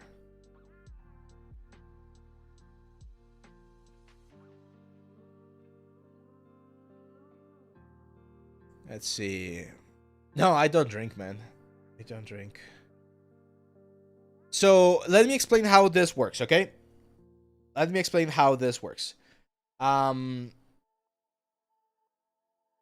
The portfolio review works the following way. Every month, I open the submissions here on the Discord channel. So here in the showcase portfolio review, you're going to see a new post. You need to be very attentive when this opens. And when it opens, you can submit it. You follow the messages and you submit on that stuff right there. Okay. I'm going to do this one just because it's Christmas and we're getting into this special occasion. I'm going to do it this one time, okay, Prasang? But this is not, this is like a completely big exception. I'm not going to be doing this because then we're never going to end. Okay? So, this is Prasant here. Is this your portfolio, Prasant? Let me know if I got the right name. Yeah, this is just because you can look at it as a Christmas gift, man. Because I'm breaking a rule and people can't get mad at me because people are always asking to be like submitted. So, I'm just going to do one Christmas exception, okay? This is good, man. If this is yours, this is good. This is definitely good. Really good textures, good materials, good model. Yeah, good wireframe. Good UVs. Yeah, this is a good element. Superheroes. Yeah, you don't need to have this like 2D style, like this style, not necessary. But yeah, all of this is nice, man. You have some nice textures. Now, again, best advice for you is make sure to make something that's a little bit more complex. That's it. Because your detail, it's also very good. Good attention to detail. good scratches, everything. Yeah, and you can see you got some good views, man. So that tells me that people are indeed engaging with your content, but you definitely need to do some things that are a little bit more complex. Okay, like try something like a tank or something like a big robot, something like that. Okay, there you go. Awesome, awesome. Let's see a couple more questions before we finish. Oh, we're gonna have more gifts next week, by the way, guys. You don't want to miss next Friday. We're gonna have our Christmas special. It is going to be the end of the year special, so both of the specials are gonna be in the same day. It might be a long, long stream, maybe yeah, like 4 hours or something. I don't know, but we're gonna have some giveaways. I can already tell you we're gonna have some special giveaways there. So you definitely want to not miss that one. Let's see. What is your opinion on Maya versus Blender in terms of capability? Both of them are really good, man. Like, if you're gonna be working as a freelancer or like in indie studios and they want to work with Blender, that's awesome because you're not gonna have to pay for a license. But to be honest, the Maya indie license, I think it's very affordable and it gives you a lot of tools that are very nice, especially for rigging and animation. So you definitely want to do that as well. So like, it's a good option as well. It really depends on which one you started with. If you started with Blender and you've already been using Blender for a while, keep doing Blender. Like, there's absolutely nothing wrong. But if you want to work in the industry and the studio that you want to work on, they use Maya, well, you're gonna have to switch to Maya, right? So it all depends on what your final goal is as a 3D artist. So yeah, that's it, guys. Again, sorry for this thing. I'm not sure what happened, and that light's also, it's very dark, looks very moody, very cinematic. But I'm gonna be fixing that in the next couple of days. And thank you very much for being part of this community, guys. It's been a full year already, well, more than a year, and I can't believe that we're still going. We're still going very strong. We still have a lot of submissions and a lot of interactions. So thank you very much for everyone for being part of this amazing process. We're still gonna have some more time to reflect on that next week, and yeah, make sure to have a great Christmas. I'm not gonna see you until after Christmas, at least live. We're still gonna upload a little bit of content. And thank you very much. Thank you very much for supporting this. If you want to support us even more, make sure to follow, like, share, subscribe. You know, the usual things that we do here in the social media world. And make sure to check the premium course as well. Join the Discord channel so that you don't miss the next submission for the portfolio review. And that's pretty much it. Thank you very much, my friends. I'll see you back on the next one. Bye bye.